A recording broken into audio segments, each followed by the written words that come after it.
owns the farm in Wyoming, said that a total of almost 440,000 birds have been culled, and other outbreaks during the past month have been detected in North Dakota, Minnesota, Michigan, and Montana. And a new comet nicknamed Swan isn't the biggest or brightest comet that can be seen from the Earth, but it could be the last one until Halley's Comet comes back in 2061. Cowboy State Daily's Andrew Rossi says it's an extremely rare event. So it's the third time in 7 years that we found a comet that didn't originate from our neighborhood.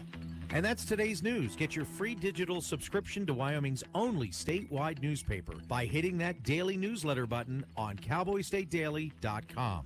I'm Mac Watson for Cowboy State Daily. We all hear the radio ads about the IRS. They tell you to be afraid, to be scared, and they try to frighten you into calling. I'm not here to do that. Tax Relief Advocates is different. TRA is here to tell you that if you owe money to the IRS, whether it's $5,000, $50,000, or $500,000, we have a solution. It doesn't matter if you're sitting in your car, at work, or with your kids. No matter where you are, call now. 800-507-96... This is your home for local sports. 1410 KWYO Sheridan. I'm Doug Hockett with Stiefel Investments, and you're listening to Sheridan Media Sports. And a very good evening. Welcome to another night of Sheridan Bronc football here on 1410 KWYO and 106.9 FM. I'm Shane Parker with the First Federal Bank and Trust pregame show. Tonight, your 4-0 Broncs continue to roll along as they push their winning streak to 47 games with a close win over Cheyenne East last week, 27-20. Tonight, the Wild Preps coaches and media poll number 1 ranked Broncs are on the road again to take on the 1-3 Kelly Walsh Trojans. The Broncs looking to stay perfect on the young year. The Broncs have won 21 consecutive games against the Kelly Walsh Trojans dating back to the 2009 season. Last year, the Trojans won more games than they had in the last 5 seasons, finishing with a 4-6 record, but they have had 7 consecutive losing football seasons. Second-year head coach Randy Roden has changed the program and the way football is done at Kelly Walsh High School. The Trojans will try to run the ball right at the heart of the Bronc defense and play ball control football. The game plan is to sustain long drives on offense and to keep the ball away from the speedy Broncs. They rank 3rd in the rushing in 4A, but 8th in passing, as they have only attempted 38 passes this year. We will soon find out how the game plan will play out, as the Broncs' rush defense has been top-notch all year. The Broncs, on the other hand, will try to find a way to slow down their opponent's passing attack. The Broncs have had the best run defense in the state, while their pass defense ranks near the bottom, 9th out of 10 in 4A teams. Coming up tonight on the First Federal Bank and Trust pregame show, we will take a look at this week's YO Preps coaches and media poll. Kevin Coyle will have his weekly history report, and we will run down all of the games going on tonight in 4A and around the region. We will also hear from head coach Jeff Mowry as he will break down tonight's matchup for us.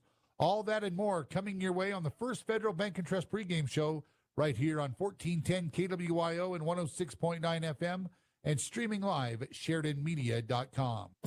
Chapman, Valdez, and Lansing, with offices in Sheridan and Casper, are ready to protect the freedoms and rights of the citizens of Wyoming. The Sheridan office of Michael Lansing and McCole Soto provide competent local legal services focused on businesses, real estate transactions, estate planning, employee protections, trust litigation, and personal injury. Michael and McCole will aggressively, timely, and ethically protect your rights and are proud to support all local youth activities.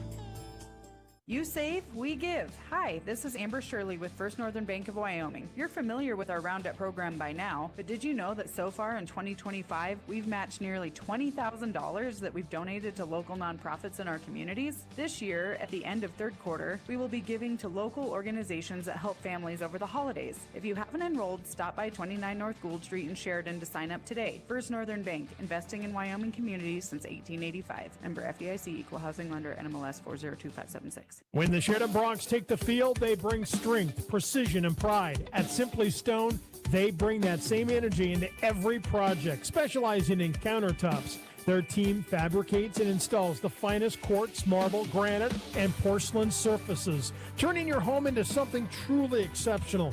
Just like the Bronx, they believe in hard work, dedication, and a rock-solid foundation. Stop by their showroom at 2745 Heartland Drive or visit simplystonewyo.com. Simply Stone, simply the best. Hi, this is Austin with Mystic Tree Farm. Fall is the perfect time to plant trees. Cottonwoods, aspens, crab apples, and more, all in stock. At Mystic Tree Farm, we're already prepping for fall planting. So come pick your trees and schedule early. Remember, if we plant it, we guarantee it for a full year. Mystic Tree Farm, just north of town at 114 Decker Road. This is Jamie Gillenwater with Sheridan Physical Therapy, and you're listening to Sheridan Media Sports. Welcome back to Harry Gilding Stadium here at Kelly Walsh High School in Casper. First Federal Bank and Trust pregame show continues to roll along as the Broncs and the Trojans get ready to go here on the brand new turf at Kelly Walsh High School. Here's a look at this week's YO Preps coaches and media poll. We have some newcomers in the poll, and most of the classifications have someone that moved either up or down. In Class 1A, six-man, Little Snake River had 16 first-place votes, the unanimous number one in six-man, followed by Encampment, Burlington, Farson, Eden, and a new team in six-man, the Hewlett Red Devils, move in at number 5. In Class 1A, nine-man, Pine Bluffs got 16 of the 18 first-place votes, followed by Grable, who moves up to number 2, and Big Piney falls to number 3 after their loss to Pine Bluff last week. Rocky Mountain moves into number 4. They are new into the top 5, and Lingle Fort Laramie will round out the top 5. In Class 2A, pretty much stays the same. Bighorn leads the way with 13 first-place votes, followed by Mountain View at number 2. Lovell is 3, Thermopolis is 4, and Bighorn's opponent, the Burns Broncs, are number 5 this week in Class 2A. In Class 3A, Star Valley continues to lead the way. They have 18 of the 19 first-place votes. Cody is 2nd. Riverton, Douglas, and Lander round out the top 5. And in Class 4A, the Sheridan Broncs lead the way. They got 17 of the 18 first-place votes. East is number 2. Campbell County moves up to number 3. They did get 1 first-place vote this week. Natrona County falls to number 4 after their loss to Campbell County last week. And Cheyenne Central is the 5th-ranked team in Class 4A. That's your Wyoming coaches and media poll. When we return, we will hear from Kevin Coyle. He's going to run down tonight's Sheridan County football history report. And later on, we will hear from head coach Jeff Mowry as we continue right here on the First Federal Bank and Trust pregame show on 1410 KWYO at 106.9 FM. Is Wyoming Corporate Office your one-stop shop for everything you need for your Wyoming-based business, LLC, or corporation formulation? Yes. Service of process and mail forwarding services? Indeed. Fulfill the legal requirements for small businesses based in Wyoming? Absolutely. Wyoming Corporate Office provides the communication between your business and the state, so you don't have to. Learn more by visiting WyomingCorporateOffice.com today. Hi, this is Jill Bates with the Bates team at Best. Kids are back in school, the temperatures are starting to cool, so now is the time to take a deep breath before your next big thing starts. But just because classrooms are opened up, the summer is behind us, doesn't mean that the real estate market has cooled off. The fall season is one of the best times to sell and market your property with things a little calmer and often cozier weather throughout the day. And for buyers, now is the time to jump on that perfect home for you, so you're all set for the winter season ahead. Let us help find the best fit for you. Give us a call at 675-BEST and visit bestwy.net today. Bring your cybersecurity within range. Cyber attacks don't just put your data at risk, they put your productivity at risk too. Range Managed IT Services gives you a full suite of data protection, including managed firewalls, next-gen endpoint protection, and staff training to keep your business safe. Let our experts take care of your company's cybersecurity so you can take care of business and live your West life. Visit range.net/managed services and protect your business today. We all know what number 1 and number 2 are, but have you ever gone number 3? Well, if you have and you now need someone to come and fix your plumbing, there's only one call to make. A+ Plumbing has seen and dealt with it all over the years, and they will not judge you. Give them a call at 672-9454 and let them take care of your number 3. After all, they are number 1 in the number 2 business. A+ Plumbers, 672-9454. Believe it or not, it's not too early to begin thinking about the upcoming holiday season, and Moss Holders can help you get your home ready for guests. Right now, all dining room and all bedroom furniture at Moss Holders is on sale. Whether you'd like to add seating to your kitchen or dining room or update a spare bedroom, now's the ideal time, as nearly every single special order will arrive in time for the holidays. Moss Holders has access to hundreds of dining and bedroom sets, so you can find the one that fits your style best. That's Moss Holders Bedroom and Dining Sale going on now. Moss Holders. Furniture is our passion. Have you been in to see Sheridan WYO sports cards yet? It's the spot to get your hands on incredible sports cards and memorabilia. Sheridan's premier spot for buying cards. All major sports cards, including fighting, wrestling, Pokemon, and even racing. These guys have hobby boxes for the serious collectors and packs for those getting started. Graded slabs from PSA, SGC, and if you have a big card to grade, talk to the guys to have your card submitted to PSA. Family friendly and located inside Sheridan Stationery Books and Gifts, 535 North Main, open 7 days a week.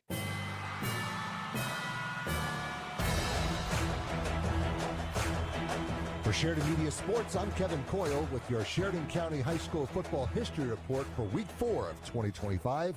Information courtesy Wyoming-football.com. For Sheridan at Kelly Walsh, this game kicks off Friday at 6 p.m. Sheridan won the first meeting between the two teams in 1965, while Kelly Walsh got its first win in 1966. Sheridan leads the series 45-21, including the postseason, and has won the last 21 meetings between the two teams and 22 of the last 23. The last KW win was the first game of the 2009 season. As far as games at Kelly Walsh go, Sheridan leads the series 16-12, and in the last 5 games at KW, Sheridan has won by a combined score of 201-30. The last time Sheridan lost at Kelly Walsh was in 2007, thus they have won in each of their last 7 visits. Sheridan's longest winning streak versus KW is the current 21-game streak, which started in the 2009 playoff semifinals, while Kelly Walsh's longest winning streak versus Sheridan is 6 from 2002 to 2007. Sheridan has shut out KW 7 times, the last coming last year. In fact, Sheridan has shut out Kelly Walsh in each of the last 2 games they've played each other by a combined score of 115-0. KW has shut out Sheridan 7 times, the last in 2006. The largest margin of victory for Sheridan versus Kelly Walsh is 59 in the 2023 quarterfinals, 59-0, while the largest margin of victory for KW versus Sheridan is 63 in 2004, 63-0. The most points that Sheridan has scored in a game versus Kelly Walsh is 63 in the 2023 regular season, 63-8, while the most points that KW has scored in a game versus Sheridan is 63 in 2004, 63-0. The two teams have gone to overtime once versus each other in 2002, with Sheridan winning that game 27-21. For Newcastle at Tongue River, this game kicks off Friday at 6 p.m. Tongue River won the first meeting between the two teams in 2005, while Newcastle got its first win in 2010. TR leads the series 6-5, but Newcastle won last year to break a 2-game skid. As far as games at Tongue River go, TR leads the series 3-2. Tongue River's longest win streak versus Newcastle is 3 from 2005 to 2009. No games played in 2007 and 2008. While Newcastle's longest winning streak versus TR is 3 from 2010 to 2013. No game played in 2011. Tongue River has shut out Newcastle 3 times, the last in 2020, while Newcastle has never shut out TR. Tongue River's largest margin of victory versus Newcastle is 47 in 2023, 54-7, while Newcastle's largest margin of victory versus TR is 42 in 2012, 48-6. The most points that Tongue River has scored in a game versus Newcastle is 54 in 2005, 54-28, and in 2023, 54-7.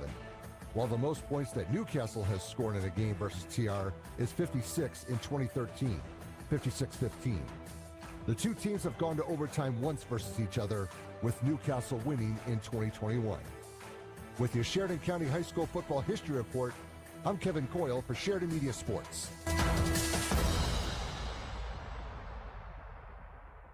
Loans can help people when they need money. Sheridan Community Federal Credit Union makes loans. So does that mean Sheridan Community Federal Credit Union helps people?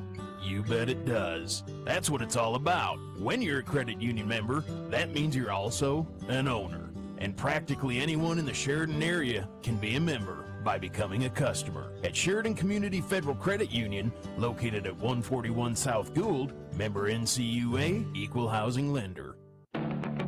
At the Sheridan Recreation District, they believe everyone deserves access to play, learn, and grow, no matter your age or ability to pay. As a nonprofit, they rely on community support for special projects like memorial tree donations and the Kendrick Park Pool. Your donations also support youth and adult scholarships that give the opportunity for everyone to participate in programs but may lack the funds to do so. To donate, visit SheridanRecreation.com. Thank you, Sheridan, for keeping recreation alive for everyone. This is Dr. Michelle Meehan, and you're listening to Sheridan Media Sports. Thanks a lot, Kevin. The Broncs and Trojans are now warming up for tonight's game. Let's take a look at what's going on around Class 4A tonight. Obviously, number 1, Sheridan here at Kelly Walsh High School. Another 6 o'clock kickoff. Cheyenne East playing at Natrona County tonight. That's number 2 against number 4. Laramie will be in Gillette to take on the third-ranked Campbell County Camels, and Thunder Basin will be on the road tonight to take on number 5 Cheyenne Central. In Class 3A, the Buffalo Bison, they'll try to get back on the winning track after last week's loss to Cody, as they will host the Rollins Outlaws tonight in Buffalo. In Class 2A, Burns will play at Bighorn. Newcastle will play at Tongue River. That is a look at your 4A games as well as the county games for tonight. Coming up here on the First Federal Bank and Trust pregame show, we will hear from head coach Jeff Mowry on what he thinks about tonight's matchup and what last week's close game does for this young Bronc team. We will have that interview right after this on 1410 KWYO and 106.9 FM. Looking to jumpstart a high-paying career without a 4-year degree? At Sheridan College, their career and technical education programs offer hands-on training in everything from welding and agriculture to healthcare and advanced manufacturing. Get real-world experience, learn from industry pros, and graduate ready to join the workforce. With small class sizes, one-on-one faculty support, and scholarships, Sheridan College sets you up for success. Visit sheridan.edu/tech to explore programs, request info, and apply today. Sheridan College, your career starts here. Introducing Transfer the Cents from Security State Bank, the easiest way to save without thinking about it. Every time you use your debit card, we round up your purchase to the nearest dollar and move the change into an account of your choosing, free of charge. It's automatic, effortless, and adds up fast. Start saving with every swipe. Ask about Transfer the Cents today. Security State Bank, small enough to listen, big enough to help. Member FDIC. Do you have family coming to town and not enough room in your home to accommodate them? Book them a room at the Candlewood Suites in Sheridan. They'll enjoy features like fully equipped kitchens that include a microwave, full-sized refrigerator, dishwasher, stovetop, even pots and pans, and free guest laundry. Did I mention the outstanding views of the Bighorns? Book your reservation with the Candlewood Suites and relax knowing they'll feel right at home. Call the Candlewood Suites 307-675-2100. Is your AC working? But only kind of. Well, it's time to call Carl's Heating and Air Conditioning. He'll cool your house faster than you can say, "Why is the dog lying on the tile again?" But hey, Carl doesn't just battle heat. He also tackles radon mitigation. Because what's worse than being hot and cranky? Breathing radioactive gas while being hot and cranky. Don't sweat it. Carl's got this. Find Carl's Heating and Air Conditioning in the Country Bounties business directory. All right, we're here with Coach Mowry on this Friday night as we get ready for the Trojans. And Coach, before we talk about the Trojans, let's talk about last week. And obviously the boys came away with the win, but a lot closer than any game we've had in quite some time. And just a little bit about your thoughts about how you guys played. And obviously we escaped down there. Maybe escape's not the right word, but played well enough to win. Yep. but you know you can play better. Yeah, absolutely. It's anytime you travel to Cheyenne East, it's going to be a battle. Coach Goff always has his team ready to go, and if you look at the way we played with them the last few years, they're a very, very well-coached football team, and they have good athletes, and they're physical, and we didn't expect anything different. And they came out on that first drive, and great kick return they had, and then they moved the ball down the field. We were able to bow our necks and hold them to a field goal, which ended up being critical. And giving up 2 field goals in the first half was huge instead of touchdowns. And they came out and they started the game like they wanted to do. They asked to receive, and they marched down the field and got points, and we were a little bit on our heels. And I thought our guys responded well from that. We went 3 and out on our first offensive drive, and then we went into a battle, and we were able to go in at half 14-6. And I was pleased with the way our guys responded after our first offensive and defensive drives. We were on our heels a little bit, and Cheyenne East was taking it to us. And so to see the guys respond late into the first half and then come out in the third quarter and be able to put some long drives together offensively and score some points was huge for us to be able to churn some clock.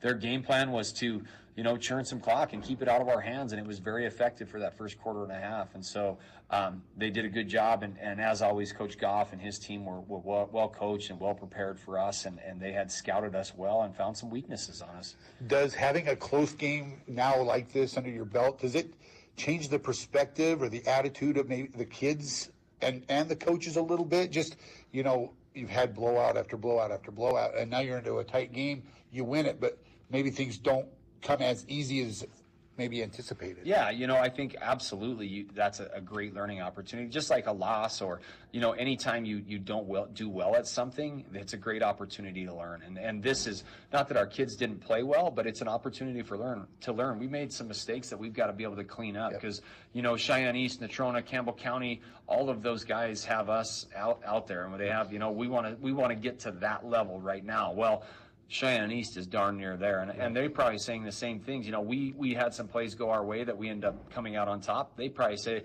if these things go their way, they come out on top. Right. And so that standard is not very far apart, and we've got to continue to go get better. And I think it's a great film for us to learn from, a great atmosphere to be in, to understand what a tight ball game is going to be like, and see the sideline and see the energy and the toughness it's going to take to play 4 quarters of hard football. And our guys, I was pleased, battled for 4 quarters and continued to fight all the way till the end. I thought one of the big things at the end was obviously Gage got the big interception and had a great return, and on the very we hadn't had a turnover all year, and the very next play we turn it back to them and kind of give them life, but the defense responded. Yeah, I love the way our defense went out on the field. Breck Reed's a guy that we give the ball to a lot, and he put it on the ground. That's going to happen. He was really disappointed in that, but that's going to happen. It's okay. And I love the way our defense gets a pick, we get out on offense and we give it back to them. We were hoping to run out the clock, didn't work out that way, but our defense marched out on the field. Their shoulders were high. They were ready to go play football, and they believed,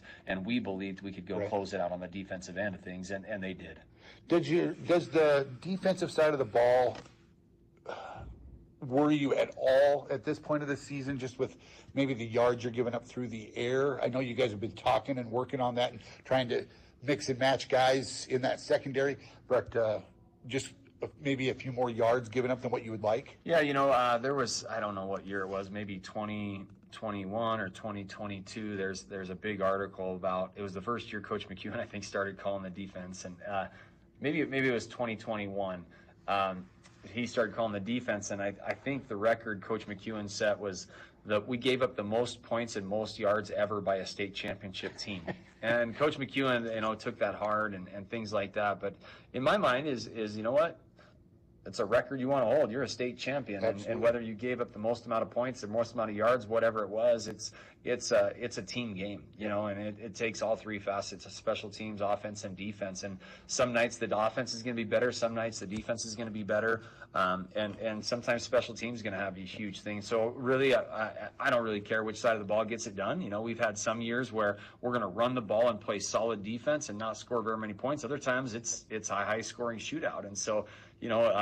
This year we've given up a few yards for sure, maybe more yards than Coach McEwen would want for sure. At the same time, we've only given up 19 points to Thunder Basin and 20 to Cheyenne East. And so we've got to be able to score more than 20 points, I think, to be able to go win in any year. And so our offense has got to go continue to score points. And if our defense can hold somebody to 20, I think we're going to have a good shot at things. So now let's turn our attention to tonight's game with Kelly Walsh. Obviously, they come in 1-3, and you have the number one run defense in the state through the first few games, and they're a team that likes to run the ball. So you expect them to do anything different tonight? You know, I think they'll have a wrinkle or two. Last year they had a wrinkle or two, and they were able to move the ball in the first couple drives up and down the field pretty well. And so they'll have a wrinkle in there. Coach Roden's too good of a coach to not have something prepared for us. And we've got to identify what that is and adjust. I think they're going to stay run heavy. I mean, that's their philosophy. They're going to run the ball, and so we've got to be able to defend the run. But what happens is you get lulled to sleep, and then eventually that play action, we get somebody behind you, and they can get a big play. And so really got to be disciplined on the front end to maintain the line of scrimmage, and on the back end, we got to be disciplined and not forget about the pass, because they're going to run it 20 times before they throw it. Are you guys on offense changing things up a bit? I mean, obviously you're now 4-0. You've probably got most of your stuff in, but obviously you add new wrinkles week in and week out, and so showed maybe different things out of different sets that you haven't shown yet this year. Yeah, you know, we're going to see you'll probably see us in a couple different formations we haven't seen before, and in a couple different sets that we haven't seen before, because I think every team we play, we put a lot of time into our scout, and our coaches put a lot of time in on the weekends, and we think we can identify things that every opponent that we can take advantage of, and it might be a new formation, it might be a new little wrinkle, and you know, I think that's one of the things our staff does well to keep our kids fresh and on their toes, is if we were still running the same stuff as we were in week one, they'd be getting a little bored, and so they get excited about that and having those wrinkles in there, and we're watching film, and they're saying, okay, when this happens, this is what we got to take advantage of, and so they see that and they capitalize on the same game plan that we see. One thing that I really enjoy when I come up to practice and watch is the intensity. Even just at practice, the kids are locked in, and they are, you know, they're talking to each other, they're getting each other in the right positions at practice, and that's what carries over into the games. Absolutely. You know, practice is where it all happens. You know, a lot of people think, you know, Friday night's where it all happens, and it's those guys out there grinding, and it's a lot of guys that you don't see on the field on Friday nights. Those sophomores, those juniors, some of those seniors that don't play very much on Friday nights are working their tails off during the week to prep our number ones ready to go. And so you can't say enough about those guys. They're unsung heroes. They don't get their name in the paper a lot, but they're the guys that go out there and grind every single day during the week, and they do it because they love their team. They don't do it because they're going to get their name in the paper, they're going to score touchdowns. They do it because they love the game of football, they love their teammates, and they love playing with these guys. I think it's just it shows what Bronc football is all about, and the pride that they take in not just themselves, but helping their teammate, helping the guy next to them be successful. Yeah, you know, Shane, some of the biggest things we can learn from sports are not sports related. Right. And that sacrifice, that willingness to work and have delayed gratification and things like that are a lot of things we learn from sports, and the best things we can learn from sports, because football is eventually going to quit these guys. They're not going to play football forever. But what kind of skills can we help them learn along the way is truly what's important. Well, let's get after Kelly Walsh tonight, and we'll talk to you after the game. Thanks, Shane. Doug, we really got to stop meeting like this. Let me guess, mailbox again? This time it was a decorative boulder. I swear it rolled into my car. Bob the Waring Chevrolet Body Shop has you covered. Dents, stings, bumpers, bruises. We've seen a lot worse. Remember the guy who tried to wax his car with cooking spray? Okay, I feel better now. Our crew will fix it right, match the paint perfectly. It's what we do. Waring Chevrolet Body Shop, fast, friendly, fully prepared for whatever you run into. 107 East Alger, WaringSheridan.com. Leaves crunching, kettles whistling, football helmets colliding, families chattering, the sounds of fall. Hearing loss can be a subtle thief, taking away these precious sounds and others that make our lives so rich. If you think you or a loved one may be struggling, please call our office to schedule your free hearing test and consultation. There is nothing to lose and everything to gain. Let the changing seasons encourage you to make a positive change for better hearing. Call 674-8920, on the web at ebahearing.com, or visit on Coffeen Avenue, right next to Sherwin-Williams. Since 1935, First Federal Bank and Trust has been a cornerstone of Sheridan. And to celebrate 90 years of community commitment, we're donating $90,000 to 10 nonprofit organizations in Sheridan. Each month through November, we'll honor our legacy of community support by investing in a local nonprofit. This month, First Federal will award $9,000 to the Child Development Center. 90 years, $90,000. Community commitment at its finest. Visit efirstfederal.bank, member FDIC. Mornings. You mean McMornings? McDonald's makes breakfast for just $5. sausage McMuffin, golden hash browns, and fresh hot coffee, all for only $5. Okay, McMornings aren't so bad. And if your day needs a Big Mac boost, get the classic Big Mac, medium fries, and an icy cold drink for just $8. That's a Big McWin for the wallet. Good one. Hurry, these extra value meal deals are only here for a limited time. Only at McDonald's in Sheridan, Buffalo, and Gillette. Hi, this is DJ Dearcorn of First Federal Bank and Trust, and you are listening to Sheridan Media Sports. A big thanks to head coach Jeff Mowry for giving us the insight into tonight's game. Coming up here on the First Federal Bank and Trust pregame show, Ryan Parker, he will join me here in the booth. And we will have tonight's starting lineups and the kickoff coming your way right here from Harry Gilding Stadium at Kelly Walsh High School. We'll be back with the kickoff right after this. You're listening to Bronc Football on 1410 KWIO, 106.9 FM, and streaming the game live at SheridanMedia.com. Stop by Albertsons Saturday, September 28th from 10 until 2 and help us fill the bus for the food group. This is Jennifer Collins with ERA Carroll Realty, and we'll have a shopping list ready for you at Albertsons. You can drop your items right there on the bus. Buy one item or more. It all helps. We'll see you Saturday, September 28th at Albertsons. ERA Carroll Realty. We're about more than real estate. We're about family, friendship, and community.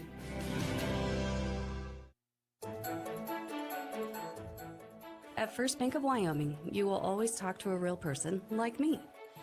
Hi, my name is Dee Crawford, and our team is here to answer your questions, offer guidance, and provide personalized solutions. Because you deserve a bank that puts you first. Stop by or call us today. First Bank of Wyoming, banking made personal. First Bank of Wyoming, division of Glacier Bank, member FDIC.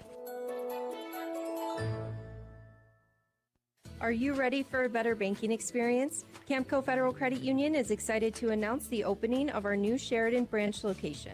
Our new branch features a 3-lane drive-through, our new depository ATM, and new Saturday hours. At Camco, you're more than a number, you're a member. Come meet our staff and let us give you a tour of the amazing features of our new branch, located at 2511 Coffeen Avenue in Sheridan. Camco Federal Credit Union, member NCUA, and equal housing lender. Need screen printed and embroidered items? Well, whatever you need, Kilpatrick Creations is the go-to local company for these types of items. If it's screen printed or stitched, we are the ones to help you. Give us a call first. We're here to help you and want to help you with your imprinted garment or accessory needs. We've been in the business and serving Sheridan County for over 20 years. We have the experience, talent, and selection of goods that allows us to help you promote your business, club, or event in the best, most affordable way possible. Come see Kilpatrick Creations for all your screen printed or embroidered needs. This is Bailey Reddy with Sheridan Physical Therapy, and you're listening to Sheridan Media Sports. And welcome live from Harry Gilding Stadium. Shane and Ryan Parker with you here on tonight's broadcast as the Broncs get ready to take on the Kelly Walsh Trojans. We are just about ready to get underway. The national anthem just finished, and we'll have the starting lineups. But Ryan, as we look down there tonight, not very many Kelly Walsh players in uniform tonight. I think I counted 21 players in uniform. For a 4A football team, that is pretty low. Yeah, it does look like they do have some injuries. They've got some players that are wearing jerseys, but they're not dressed out. So let's hope that none of them get injured tonight because they don't have a lot of replacements. A lot of size on the offensive line, and they do love to run the ball. So they will do what they do.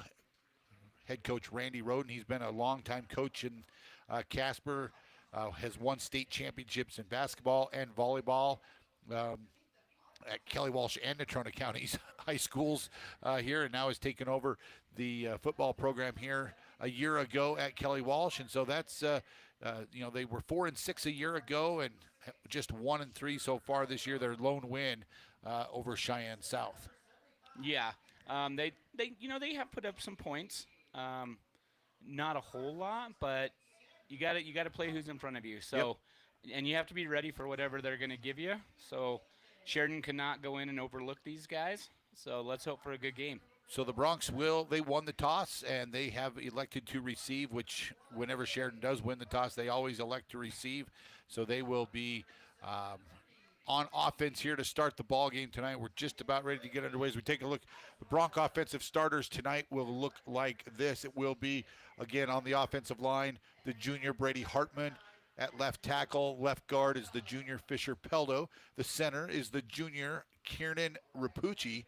The right guard is the senior, the only senior on the offensive line, Sam Huffman. And the other junior right tackle is Nathan Bloom. The wide receivers for the Broncs, all three are seniors, Breck Reed, Gage Rogers, and Rudy Green. Beck Haswell, he'll be lined up all over the field. He'll line up at tight end, in the slot. They'll put him outside. They'll put him at quarterback, and they'll even line him up at tailback at times. So you'll see him all over the field. Keegan Rager is the starting running back, and Andrew Adams, he's started every game this year at quarterback, and he will be under center again tonight as we get ready to go. The kickoff team is, the receiving team is out on the field, and we are just about ready to go. Yeah, and Kelly Walsh elected to just be introduced their defense as their team. Bright sunshine, about 80 degrees here as we get ready for kickoff. The wind was blowing pretty hard as we were coming to Casper today, but boy, the flags on the goalposts are just as still as can be right now. So as the sun is starting to set here in Casper, no wind to speak of, and so that bodes well for tonight's ball game. Just a perfect fall evening for high school football as we get ready to go here.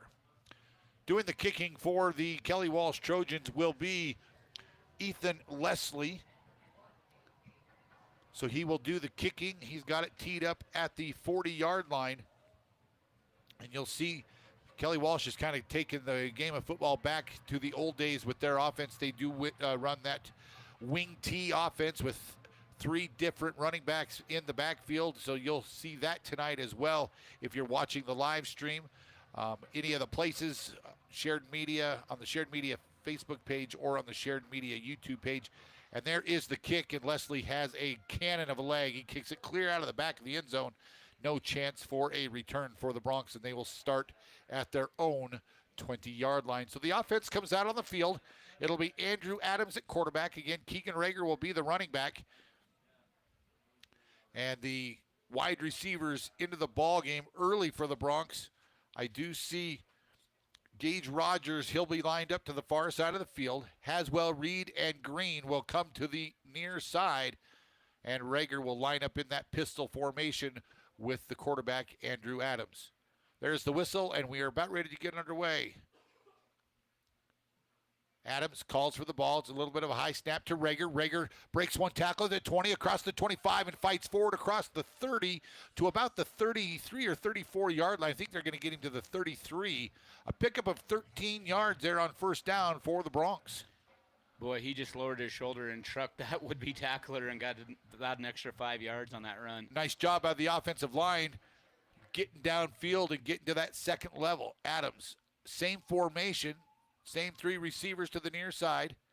Now they look to the sideline, get a second play in here as Rager again lined up in the pistol. Adams takes the snap. This time looks to the far sideline, has a man out there. That's going to be Gage Rogers. He crosses the 40-yard line and going to be pushed out of bounds right about the 45. So that's going to be enough for another Bronc first down out to their own 45-yard line. So 2 plays, 25 yards of offense here for the Broncs. Yep, I look for the Broncs to kind of open up this passing game tonight and, try to get some work in that aspect of the game. Kelly Walsh comes in as the bottom-ranked pass defense in Class 4A. Actually, the Broncs are just one spot ahead of them in 9th place. This time, it is a wide receiver screen to Rudy Green. He'll break a tackle at midfield and be buried under at about the 43-yard, make that the 47-yard line of Kelly Walsh. So the Broncs move into K-Dub territory. Nice catch by Rudy Green on the wide receiver screen, and now the Broncs, they'll come back with William Greer now checking in. He'll be that kind of lead back for the Broncs.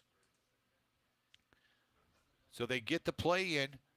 Breck Reed and Beck Haswell lined up to the far side of the formation. Gage Rogers, the receiver to the near side, the short side of the field. Adams calls for the ball. It's a high snap.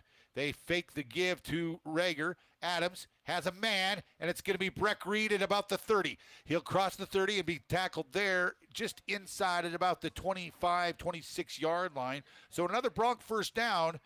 Adams, a little bit of miscommunication between Adams and Rager on the exchange, but Adams kept it and found Breck Reed downfield. Yeah, and Breck was wide open there, but he had to go down and get that ball a little bit.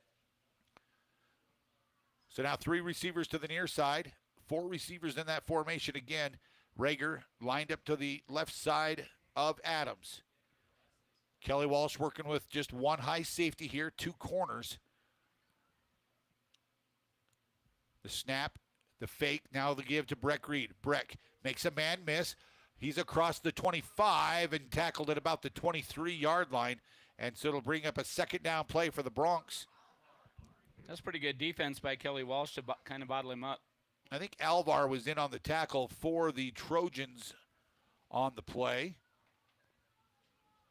Quinn Alvar. There's a couple Alvar brothers on that side of the field for the Trojans. And again, the offensive line doing a good job protecting the would-be runner or the quarterback for the Broncs. They've been just outstanding all year long. This time they will give it to Rager. Rager into the hole, across the 15 to the 10. It breaks away from net 1 tackle and is inside the 5-yard line. That's going to be another Bronc first down at about the 6-yard line. So first and goal now for the Broncs. The yards after contact have been huge on this drive. So the Broncs will have it first and goal at the 6, maybe even closer. I think it's right at the 6-yard line.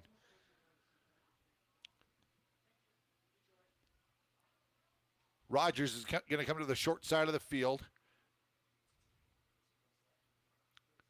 William Greer, the lead back, and Rudy Green, the receiver on the far side. They're going to bring Green in motion.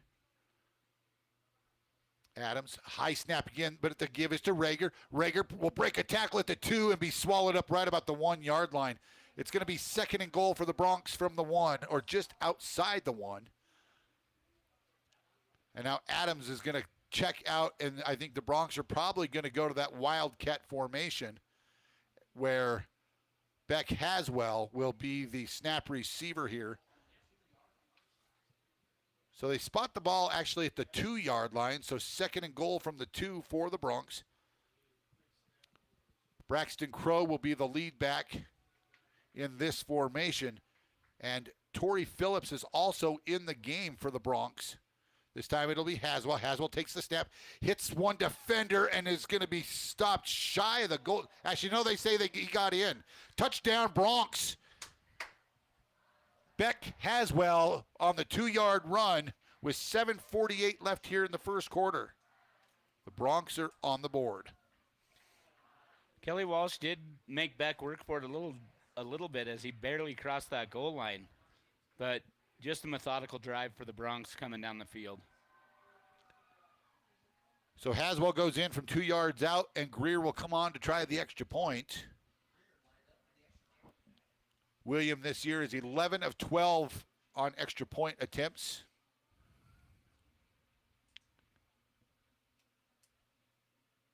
And a different holder tonight than we've had in the past.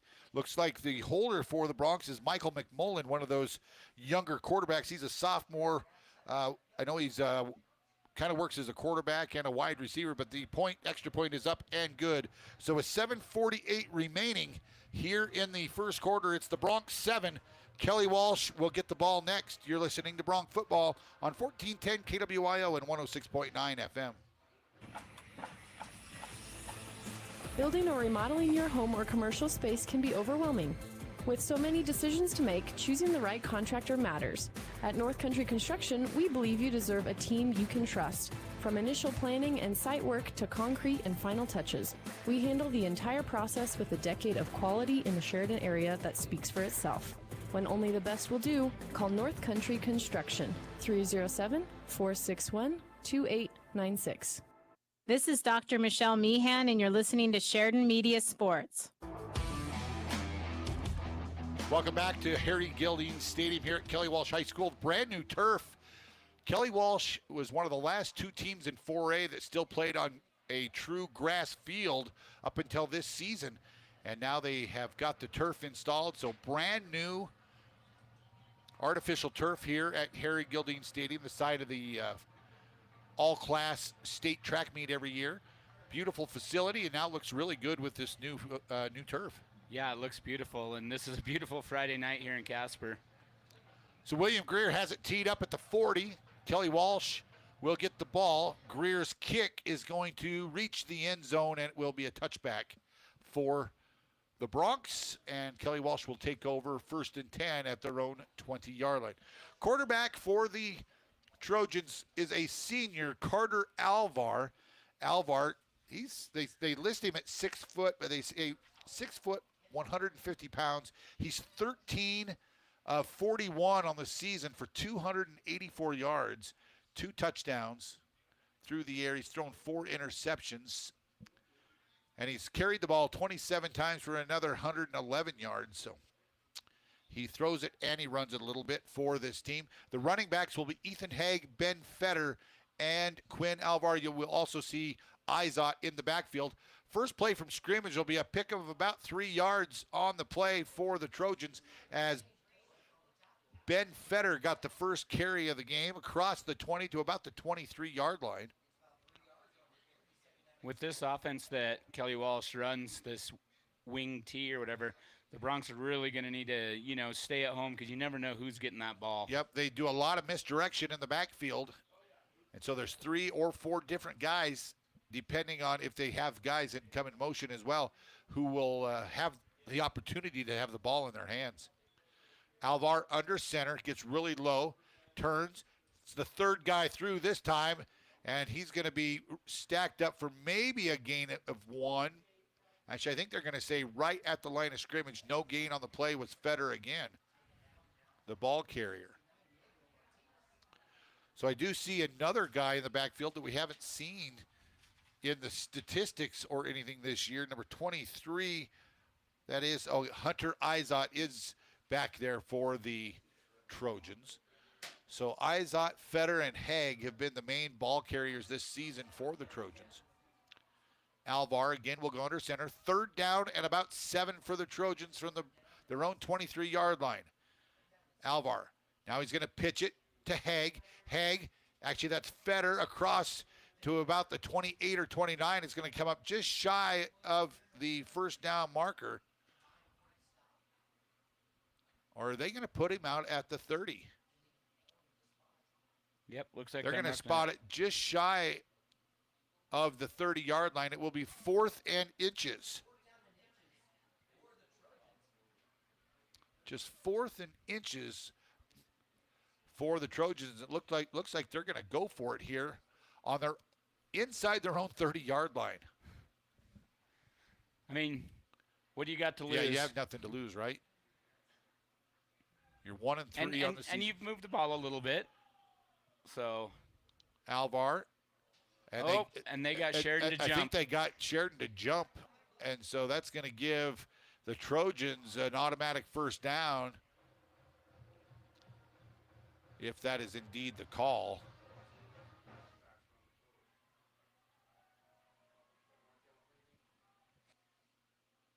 Yeah, it is going to be encroachment. Offsides on the defense, 5 yards, and that is a Kelly Walsh 1st down. So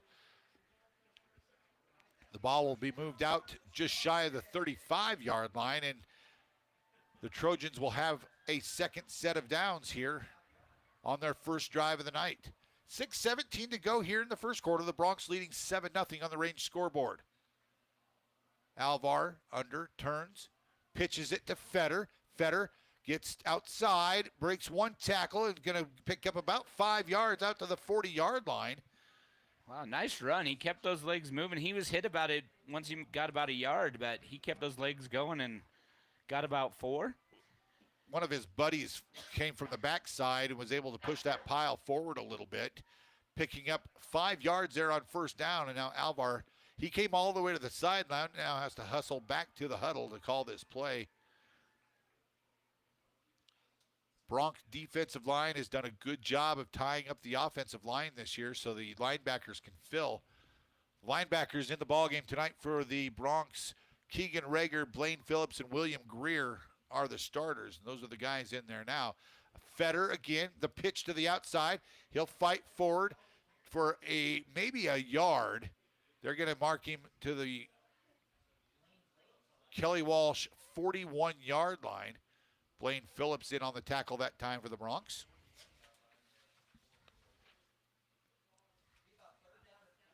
So we got third down and about 4 now for the Trojans as they try to control the ball and the tempo here late in the first quarter with just 5 minutes remaining in the first period. Well, Kelly Walsh seems to be doing what they want to do and keeping Sheridan's offense off the field. Alvar turns. It's the first man through. The ball's on the ground, but he's going to recover it. That's going to be close to a first down. They're going to give him the 45-yard line, but I think his knee was down about the 44, but they are going to give him the first down out to the Kelly Walsh 45-yard line. So a second first down here on this first drive of the night for the Trojans. They're doing a nice job of just running that ball. Staying low. Yep. Squeezing through. Boy, the offensive line for Kelly Walsh, they go 275, 260, 275, 275, 355 on that offensive line. Here's another run right up the middle, right between the tackles. The ball comes loose, and are they gonna say that the forward motion was stopped because the ball did come loose, but they're gonna say a pick of about a yard. Wow, I thought that. I mean, he ran into a wall, but I thought that they started pushing him back right there and stripped the ball. And that's, I think, why they said forward motion was maybe stopped. And the ball will remain in the hands of Kelly Walsh. Second down and 9 for the Trojans. Still on the Trojan side of the field, just shy of the 50. Alvar turns. It's the third man through. That's Fetter. Fetter stacked up. The ball is on the ground. Let's see who got it. And Sheridan I came think away Sheridan with it. came away with it. But what is the call going to be? It is Sheridan football. Fetter got stood up, and the ball just popped straight down, hit the ground, and the Broncs jumped on it. I think that was Blaine Phillips that came away with the football. So the Broncs stopped the first Kelly Walsh drive right at midfield. The Broncs will take over with 3:21 remaining here in the first quarter. And let's see what the Broncs do here on offense. Andrew Adams back. He'll be in the pistol with Keegan Rager. Again, those three receivers to the short side of the field. Haswell, Reed, and Green with Gage Rogers to the far side. Adams fakes, has Haswell right down the seam. He'll break a tackle at the 40 and dive inside the 35. The Broncs will have it 1st and 10 at about the Trojan 34-yard line. I like how Beck Haswell just kind of found a seam in that zone and just kind of sat. He just kind of turned and sat right there. Yeah, Adams was able to hit him. And Adams found him standing all alone. Then he just turned upfield. Adams quickly back to the line. Now they stop and look towards the coaches for more signals. This time Haswell will line up to the far side with Breck Reed. They're going to bring Reed in motion, and it's a little bit slow developing, but on the jet sweep, Reed makes one man miss. He's at the 30, makes another man miss there, and falls forward to about the 36-yard line, actually the 26, where they're going to spot him down at the 26-yard line. And so it'll be close, but it'll be about 2nd down and 2, 8 yards there on 1st down for the Broncs. Got to get that speed going on the outside. Let Breck engage and that crew get loose. So the Broncs are looking directly into the sun, going the direction they're going from right to left across your radio dial. This time it's going to be Green coming in motion, and they fake the give. It's going to be Rogers catching it at the 20. Adams found him there, and he'll fight forward to the 15-yard line. That'll be enough for another Bronc first down at the Kelly Walsh 15-yard line. I really like how the Broncs are they're using both the run game and the passing game so far in this first quarter. And utilizing a lot of different receivers. Haswell's caught a pass. Reed's run the ball. Green has caught a pass. Now Gage Rogers has caught a pass. So they're utilizing all their weapons. Braxton Crow will be the up back with Keegan Rager lined up in the pistol. Adams calls for the ball, fakes it. Now he'll jump straight ahead, right through the middle of that line. He's running towards the goal line. Touchdown, Bronx! Andrew Adams. He goes in from 16 yards out, and that's a Bronc touchdown. Boy, that offensive line just did a great job of pushing the Trojans' D-line back, and Adams found that hole and took it to the house. So Andrew Adams goes in from 16 yards out. And the Bronx increase their lead to 13-0. William Greer is on for the extra point.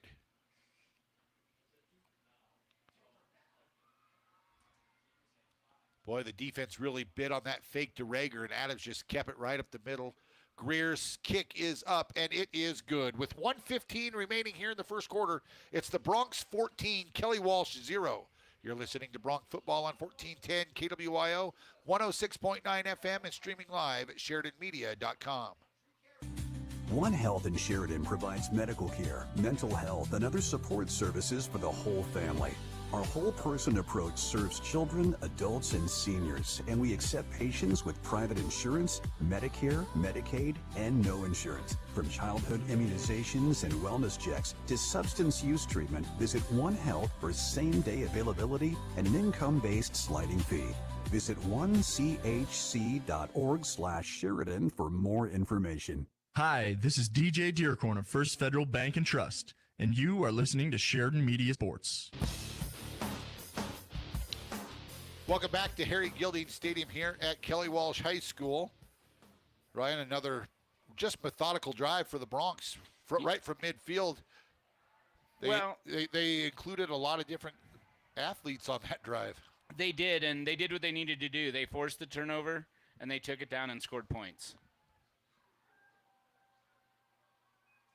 Newcastle leading Tongue River 8-0 after their first drive in the first quarter. Game got started a little bit late due to air quality, but they are underway now. And Newcastle got on the board first and got the 2-point conversion to lead Tongue River 8-0. Bronx lead this one 14-0, and this time Greer's kick will be taken from the 1. It's Fetter across the 20, 25, and run out of bounds at about the 30-yard line. So a good return for the Trojans. Right at the 30-yard line, I think Ryder Dillaway was the Bronc defender who ran him out of bounds there. So, yeah, the nice 29-yard return for Kelly. Decent starting field position for them. So Carter Alvar will bring his troops back to the huddle and call the offensive set here with 1:10 remaining here in the first quarter. As the Bronx defense tries to figure out this wing T offense that the Trojans run. The 3 backs, it'll be the third back through. That's going to be Fetter. He's going to be stood up across the 30, and he might have gotten a yard out to about the 31.5, give him 32-yard line. So second down and 9 for the Trojans. You have to be really alert and read your keys and find the ball carrier, because you just really never know who's going to come out of that backfield with the ball. Well, and that quarterback gets so low under that center that the defense, I don't know how they know which direction he's going to go. Alvar again, right under center. It will be the pitch to Fetter again. Fetter's going to be stopped shy of the 35, maybe give him the 34-yard line. And it'll bring up third down at about 6 for the Trojans here as we approach the end of the first quarter. And I think they will just let the clock run out as they will. That'll be it for the first quarter. The Bronx leading 14-0 on the range scoreboard. We'll take a timeout. Be back with more Bronc football right here on 1410 KWYO and 106.9 FM. In a place where honesty and hard work define us, there's a bank that's fully invested in Wyoming. The banks of Buffalo, Gillette, and Sheridan. We understand that business owners are the backbone of our communities, and whether you run a ranch, a restaurant, or a retail store, we're here to support you with a range of account options and personalized services without all the unexpected fees. Because when your business succeeds, our communities thrive. Visit buffalofed.bank for all your business banking needs. Member FDIC, Equal Housing Lender. Texting and driving. Texting and driving? Everyone knows there really is no and. You're either texting or you're driving. In other words, if you're typing or reading anything while you're behind the wheel, you're not paying attention and you're not in control of your vehicle. That's why law enforcement around the state is cracking down on distracted driving. Hey, Wyoming, let's put an end to texting and driving because we all know better. There is no and. This message was paid for by WYDOT. This is Dr. Dana Leroy with Leroy Family Dental, and you're listening to Sheridan Media Sports. Welcome back as we go to the second quarter. The Bronx lead 14-0 on the Range scoreboard. Ryan, Cheyenne East got a field goal with 5:54 to play in the first quarter, and so they lead Casper Natrona tonight 3-0. That game going on in Casper as well across the way here. The Mustangs 2 fumbles on their first 2 possessions. Oh, boy. You can't do that against Cheyenne East. Alvar rolls. Haswell's chasing him. Ball's out. Ball's out. The Bronx are on it, or are they? One of the Bronx defenders tried to pick that ball up. I think that was Haswell. He got the strip sack and then tried to pick it up and lost it, but I think that Sheridan was ultimately... I think they were able to get back on it, but they just weren't able to pick it up and run it for a touchdown. So the Bronx take advantage of another turnover there as Haswell forced the fumble. He came off that right edge like a cannon, and Alvar didn't stand much of a chance. This time it'll be Blaine Phillips under center for the Bronx. Sladen Bodonovic will line up in at one of the wideout spots. And Liam Weber will be the receiver here to the far side. Phillips with Crow. Gives it to Crow. Crow cuts it inside. He's at the 10. Bounces outside. He's in for the Sheridan Bronx touchdown. Braxton Crow gets into the end zone, and the Bronx are back on the scoreboard. I think that was Gage Rogers who had a nice block out there on the edge to spring Crow into the end zone. So one play after the strip sack of Alvar, Braxton Crow goes in from about 18 yards out, and the Bronx are back with another touchdown.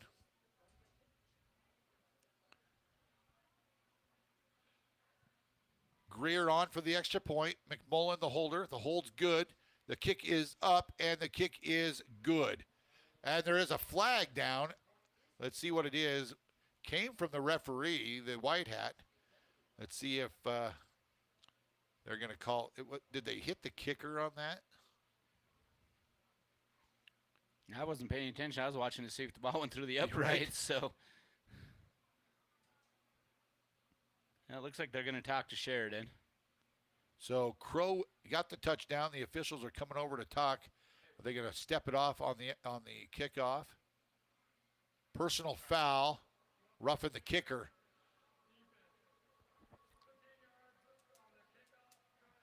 So, yep, they will mark that one off, and the Bronx will kick from the Kelly Walsh 45-yard line.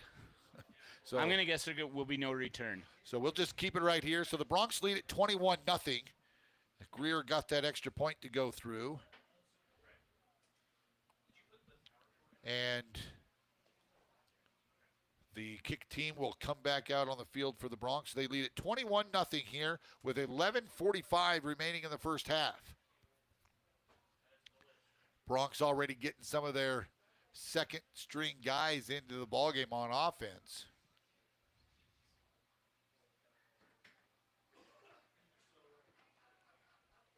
So now they'll come up, and William Greer will get to kick this ball from the Kelly Walsh side of the field at the 45-yard line. He will boot this thing right through the end zone for sure. So Greer... Will this sun be a problem for the person? Wow. If he can just pop it straight up, maybe they can get a touch, and, the sun might cause a problem. The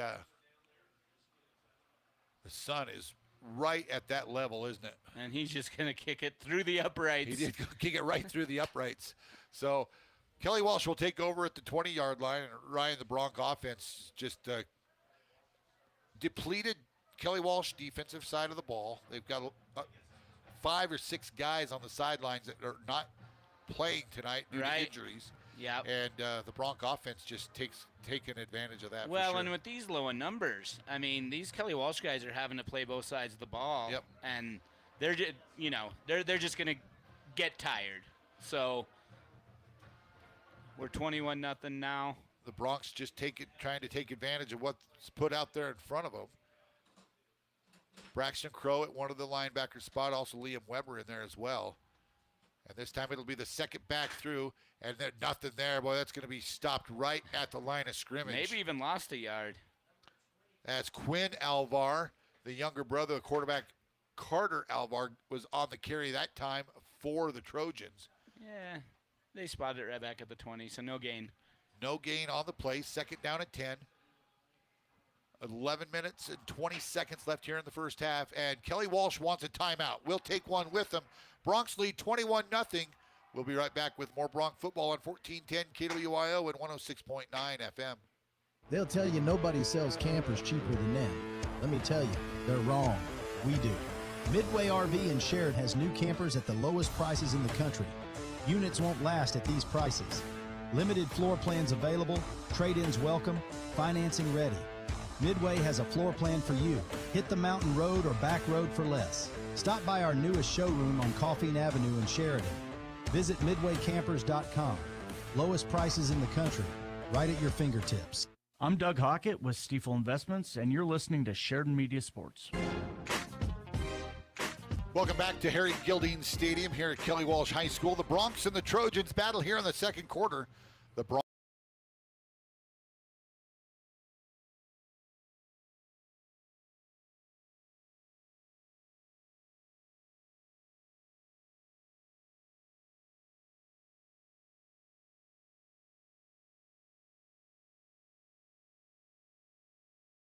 It's being a menace right now, isn't it? Yep.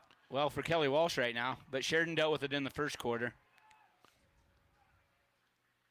This time it will be the second back through, just across the 20 to maybe the 22-yard line. It's going to ring up a 3rd down and 8 as the quarterback, Carter Alvar, kept that one this time for about a yard at the 21-yard line. So it'll be 3rd down and 9, and the Bronc defense will try to make Kelly Walsh punt this ball away. Alvar, again, comes to the sidelines to get the play. They're going to have to hurry to get this play out. Yep. He took a long time over there getting that play from Coach. And they've got 10 seconds from right now as the play clock's down to 5, 4, 3, 2, and that's going to be a delay of game. Or unless they got a timeout. Yep, they got another timeout. They did call another timeout. So with 10:32 left here in the first half, Kelly Walsh takes their second timeout. We'll take one with them. You're listening to Bronx football on 1410 KWIO and 106.9 FM. Friday Night Lights, hard hits, and Sheridan pride. Your Broncs are back on the field. 7P Builders is proud to stand behind our hometown team, supporting the athletes who give it their all every game. Off the field, when it comes to your home, 7P Builders specializes in sidings, decks, and roofs, new builds and remodels, helping families create spaces that last for generations. Call 307-763-3202 to set up your appointment. From the sidelines to your neighborhood, 7P Builders says, go Broncs. This is Caleb Zier with Sheridan Physical Therapy, and you're listening to Sheridan Media Sports. Welcome back. You know, Ryan, the more I look, I think the offensive play calling by Kelly Walsh, the two coaches were kind of talking about what are we going to run here on 3rd and 9 deep in our own end. They just couldn't make up their mind. It took them a little while to get the play into to the quarterback. And by then, they had to call it their second timeout just to keep from having a 5-yard delay a game. So Alvar brings a man in motion. That's going to be Fetter, but he rolls straight back, and it's going to be caught. What a circus catch. Great catch right down the middle of the field by Quinn Alvar. That's going to be enough for a Kelly Walsh first down across the 45 to about the K-Dub 46-yard line. Man, he went up there, and he kind of tipped it to himself. It was a little bit high, but he went up, and the defender was right there, but he kind of tipped it away from the defender, and it came right back into his arms. So a circus catch for Quinn Alvar out across the 45-yard line gives Kelly Walsh new life. First and 10. Huge play on 3rd and long. So the timeout worked for the Trojans. And Carter back under center with those 3 backs behind. It's the first man through, and Fisher Peldo says, no way, you're not going anywhere, and he hits him right at the point of attack. No gain on the play. Gosh, looking at this most of the offensive line also plays on the D-line. Yep. And all but one will be back again next year. For the Broncs, yeah. For the Broncs, and they're good. They are very, very talented. Yes. So. Second quarter score, Newcastle now leading Tongue River 15-0. That game going on out at Tongue River High School in Dayton. Alvar again, he'll crawl under center. The 3 lined up in the eye. This time it's the second back through. He breaks contain across midfield into Bronc territory with about a 6-yard gain is Izot. Izot, 64 rushing yards and a couple touchdowns on the season. 3.2 yards a carry so far this year, and he picked up 6 yards there on second down for Kelly Walsh. After a dismal start to this drive, they've put a couple nice plays together back-to-back. So again, the misdirection working for Kelly Walsh at times. This time it's going to be the first man through, and again, that Bronc D-line just grabs him and stuffs him for a gain of about a yard. It's going to bring up 4th and about 2 for the Trojans inside Bronc territory. Actually, we'll call it 4th and 1 at the Bronc 45-yard line. So see what Kelly Walsh does here on 4th down. They'll lull you to sleep. As we heard Coach Mowry say in the pregame show, they'll run the ball 20, 25 times straight, and then you don't think that they're going to throw the ball, and pretty soon Alvar is dropped back and have a guy running free behind you because the safeties and corners are looking in the backfield. This time it is the second man through, and he's going to That's going to depend on the spot. I think it'll depend he got to the 44-yard line if that's the spot. The two sideline officials are about a yard apart from one another when they ran in, so let's see where they spot it. I think they spot it right over the 44-yard line. It's going to be enough for a Kelly Walsh first down there on 4th down. So just enough for the first down, and the drive stays alive with 7:54 remaining here in the first half.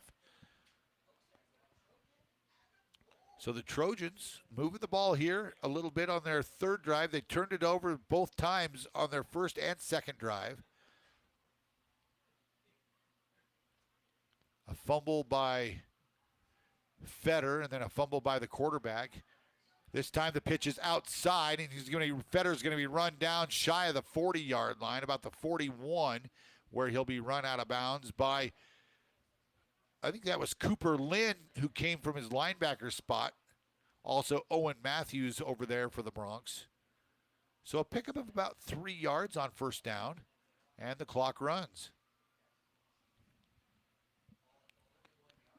Couple new players in for the Broncs. You see Cooper Lynn in the defense, in that defensive backfield. So Alvar, low under center again, turns. This time he pitches it to Fetter. Fetter hits a wall. That's going to be a loss of about a yard as that Bronc D-line and the linebackers came up and filled. I think Keegan Rager was the first guy there that time. Blaine Phillips also off the bottom of the pile. So it's going to bring up a 3rd down and about 8 for the Trojans. The Trojans did a nice job of getting that initial block, but then all those white Sheridan jerseys just surrounded him. So the defense trying to hold here. Get the ball back another time for this offense. Alvar again to the line. This time he's going to find a man. He's got a receiver. That's a catch out across the 35, inside the 35. That's going to be another Kelly Walsh first down. as the receiver, Parker Gilbert, got loose in the flat, and that's going to be another Kelly Walsh first down. Well, you kind of just talked about that. These defensive backs are getting caught looking into the backfield, and basically the 2 passes that they've completed for first downs, the receivers have been wide open. So the drive will continue for the Trojans. The ball spotted at the Bronc 33-yard line. The 3 backs line up right behind one another. Alvar gets really low to the ground, turns. This time it's the second back through, and he'll good gain out across the 30, inside the 30-yard line. And Matthews just missed tripping him up. As Ethan Haig, the ball carrier, he came into tonight with 231 yards on the ground, so he's probably their top ball carrier. And so that's a gain of about 7 yards on first down. And the Trojans are now marching into the deeper end of the Bronc defense. Yeah, they're putting a nice drive together. They've converted some long third downs, and they're just doing what they do.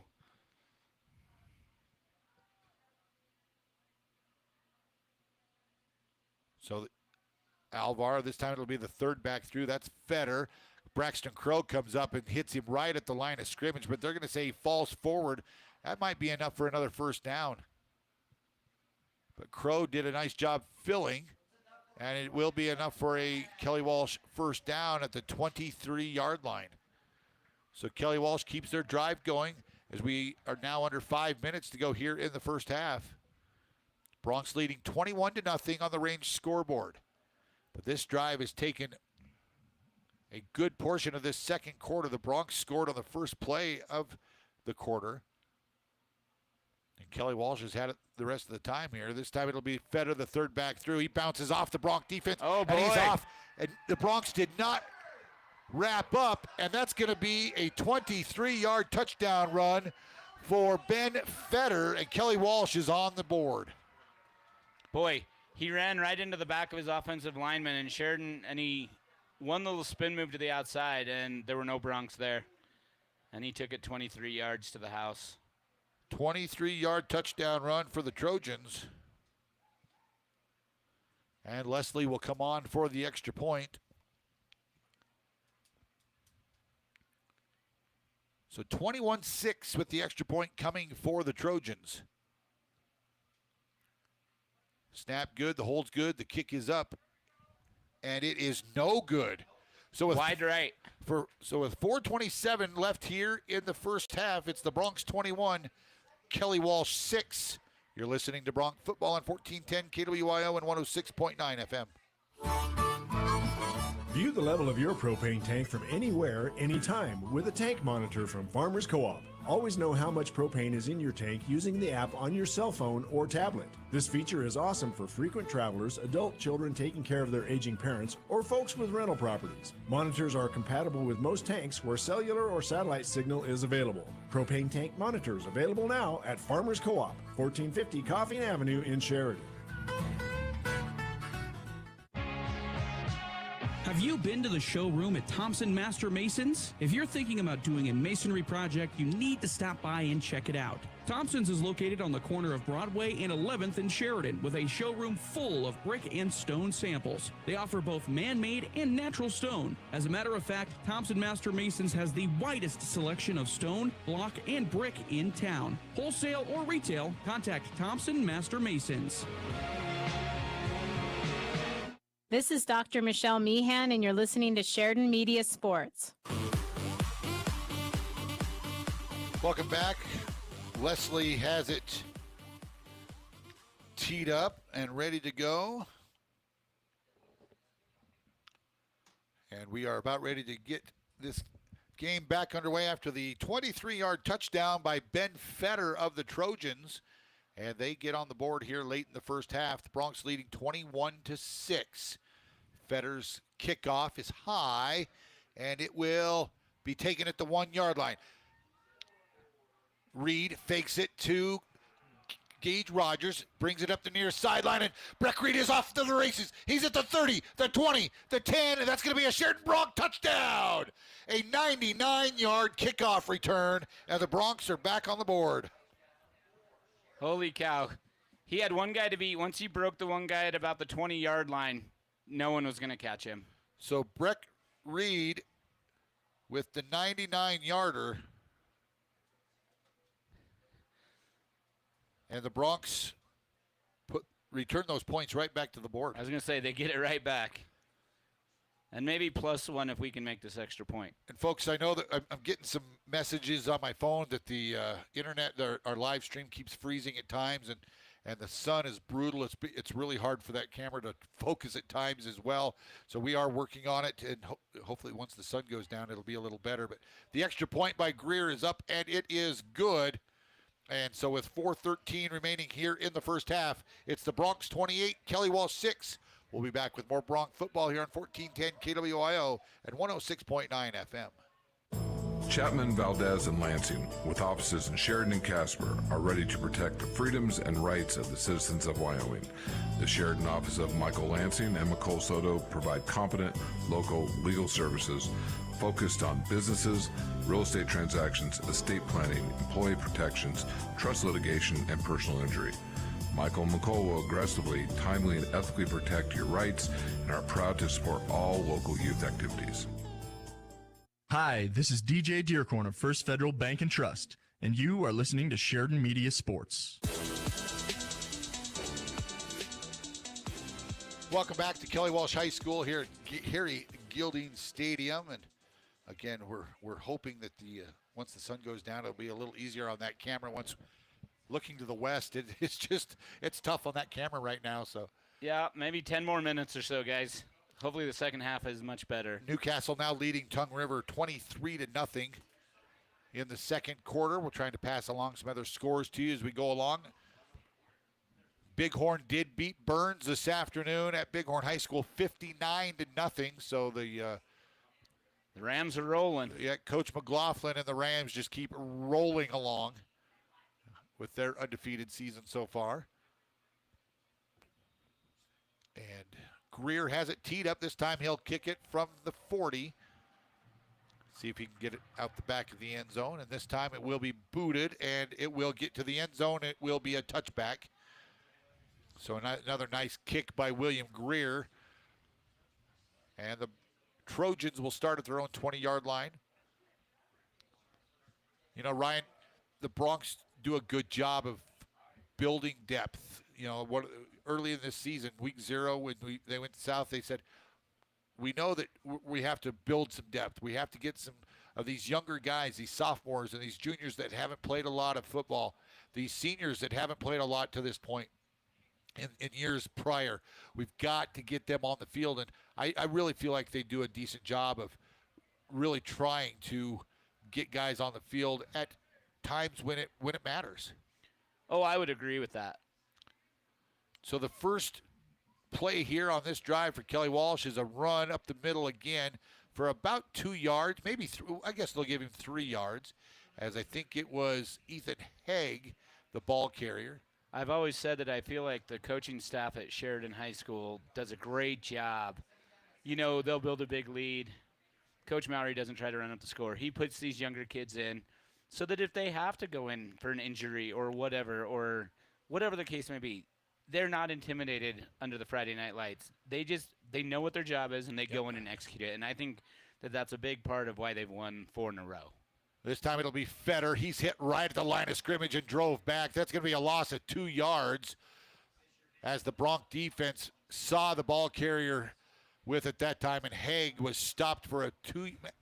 I guess they're going to give him forward progress to the 22, so it was a loss of 1. It'll be 3rd down and 8 for the Trojans as we approach the 3-minute mark left here in the first half. Fisher Peldo's having himself a first half. He's doing a great job on the inside of that defensive line.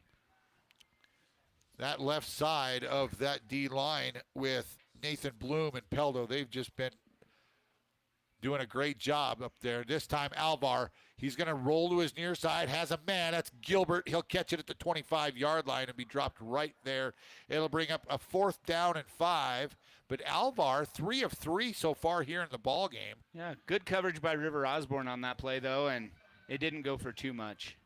Just a 3-yard pickup on 3rd down, and that'll bring up a 4th down play. let's see what Kelly Walsh is going to do here.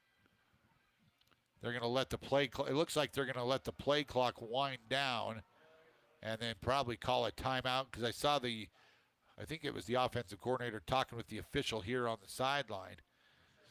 And so I think that's probably what they're going to do here. Play clock down to 4, and they will call the timeout at the 1 second mark. So with 2:04 remaining, coming up at halftime, Ryan and I will try to get you caught up on some of the volleyball scores from going on here. The Casper Invitational going on here in Casper, so the big volleyball tournament. We have state tennis going on, so we'll try to get you updated on the Sheridan High School Broncs and Lady Broncs state tennis adventure. Sheridan Swimming and Diving has their big invite tomorrow, so they had Sheridan a pre-invite today, and cross country is running. I think they're in Rapid City tomorrow, I do believe. Yep. So we'll just try to keep you updated on how, and try to get some other scores from around the state as well. But coming up at halftime, we will have the Powderhorn halftime report. The Broncs and the Trojans, 2:04 remaining here in the first half. And the Trojans, I think they've got to punt it from here, don't they, Ryan? Well, yeah. It's fourth down and 5. The ball's at their own 25-yard line. Unless Coach Roden's going to, drop something in the dirt and something tricky. But I see Leslie dropping back. He's the kicker and the punter.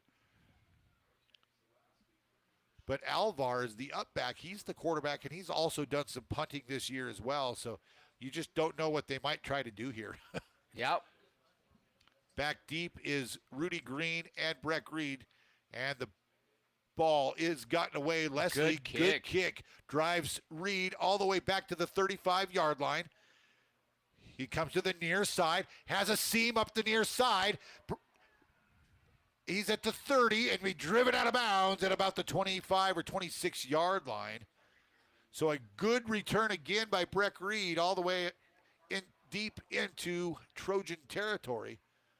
Well, I was looking on that return right at the point of attack where Breck Reed caught the ball. The official went to reach for his flag because there was maybe a little bit of a hold there by one of the other Broncs, but he decided not to see it. By the time I looked back up, Breck Reed had already broken it into Kelly Walsh territory.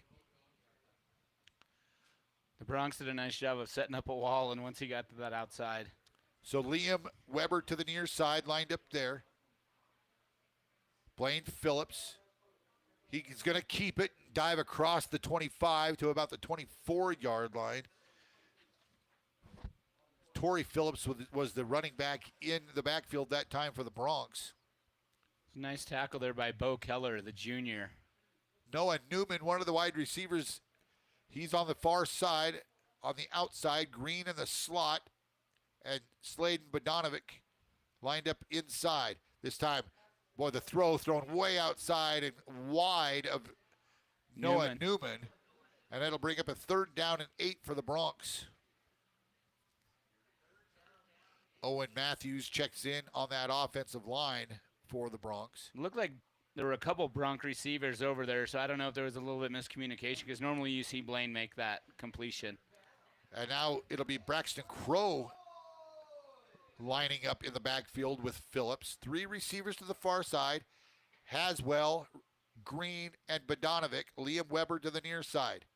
Phillips scans the field, calls for the ball, and throws just wide again of Beck Haswell, and it'll be 4th down for Sheridan.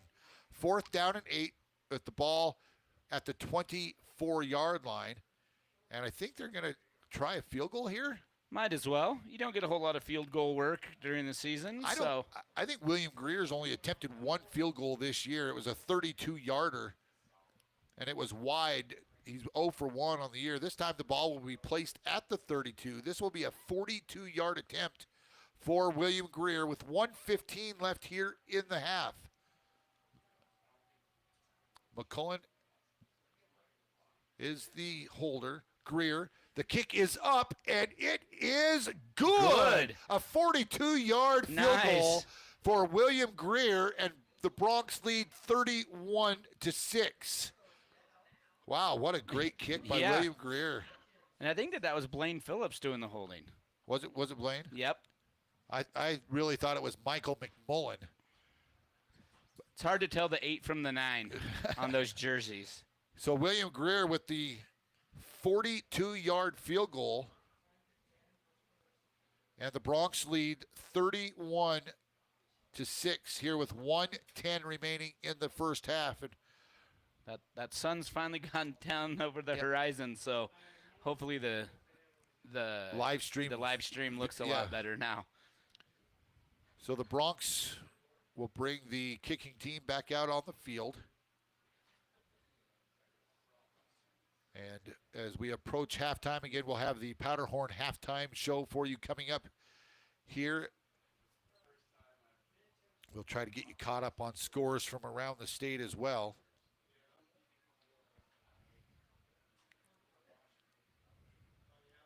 Just got word that Newcastle scored again. They lead 29-0. Last update from from Natrona County, they were leading Cheyenne 7-3 in the first quarter on a 63-yard touchdown run from Brody Wilcox. So wow. This time Greer, the ball is going to be taken at about the 1-yard line, and it's going to be out across the 10 to the 15 and run out of bounds at about the 17-yard line as Evan Martinez was the return man for the Trojans. Looked like Liam Weber was the guy that ran him out, and there were a couple other Broncs there too. So the ball will be placed at, I guess, the 19-yard line is where they're going to put the ball down. With 1:04 remaining here in the first half.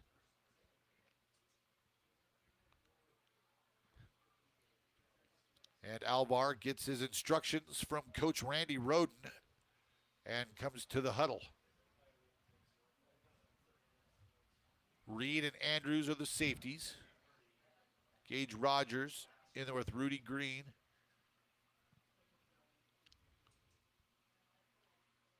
In the linebacker area. This time Alvar. This time it'll be the third back through, and he finds a little bit of a seam across the 20 to about the 22-yard line is Fetter. The senior running back for the Trojans picks up about 3 yards. It'll be 2nd and 7 as we approach 40 seconds left here in the first half.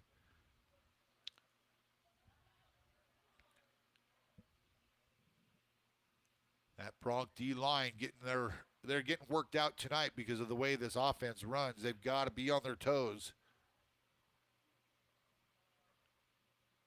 Alvar, this time the inside handoff is to Haig. Haig will reach the 25-yard line where he's stacked up there. And I think it was that Huffman that came up, Brady Hartman, who came off the bottom of the pile. And now with 10 seconds, I think Kelly Walsh is just going to let this clock run out with 6 seconds left here in the first half, and they will. That's going to be the end of the first half. The Broncs leading the Trojans 31-6 on the range scoreboard. We'll take a timeout. When we come back, we will have that Powderhorn halftime show. You're listening to Bronc football on 1410 KWYO at 106.9 FM. Hi, this is Amy with First Northern Bank of Wyoming. When you enroll in our Roundup program, you'll save on every purchase made with your debit card. Those purchases will be rounded up to the next whole dollar, and that amount will be transferred to your F&B savings account. We match it and donate to nonprofits in our communities quarterly. So far in 2025, we donated nearly $20,000.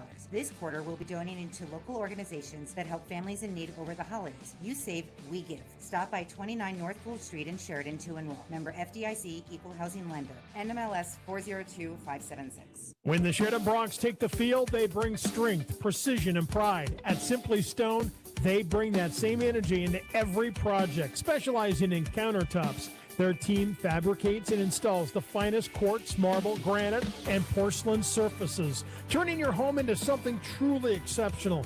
Just like the Broncs, they believe in hard work, dedication, and a rock-solid foundation. Stop by their showroom at 2745 Heartland Drive or visit simplystonewyo.com. Simply Stone, simply the best. Hi, this is Austin with Mystic Tree Farm. Fall is the perfect time to plant trees. Cottonwoods, aspens, crab apples, and more, all in stock. At Mystic Tree Farm, we're already prepping for fall planting. So come pick your trees and schedule early. Remember, if we plant it, we guarantee it for a full year. Mystic Tree Farm, just north of town at 114 Decker Road. Wyoming corporate office is located at 30 North Gould Street in Sheridan, and they provide a myriad of services. What is a registered agent, you may ask? The real question is, what aren't they? Wyoming corporate office can assist you in forming your LLC or Wyoming-based corporation, provide mail forwarding service, and accept legal and financial documents, and so much more. Learn more today by visiting WyomingCorporateOffice.com. This is Dr. Dana Leroy with Leroy Family Dental, and you're listening to Sheridan Media Sports.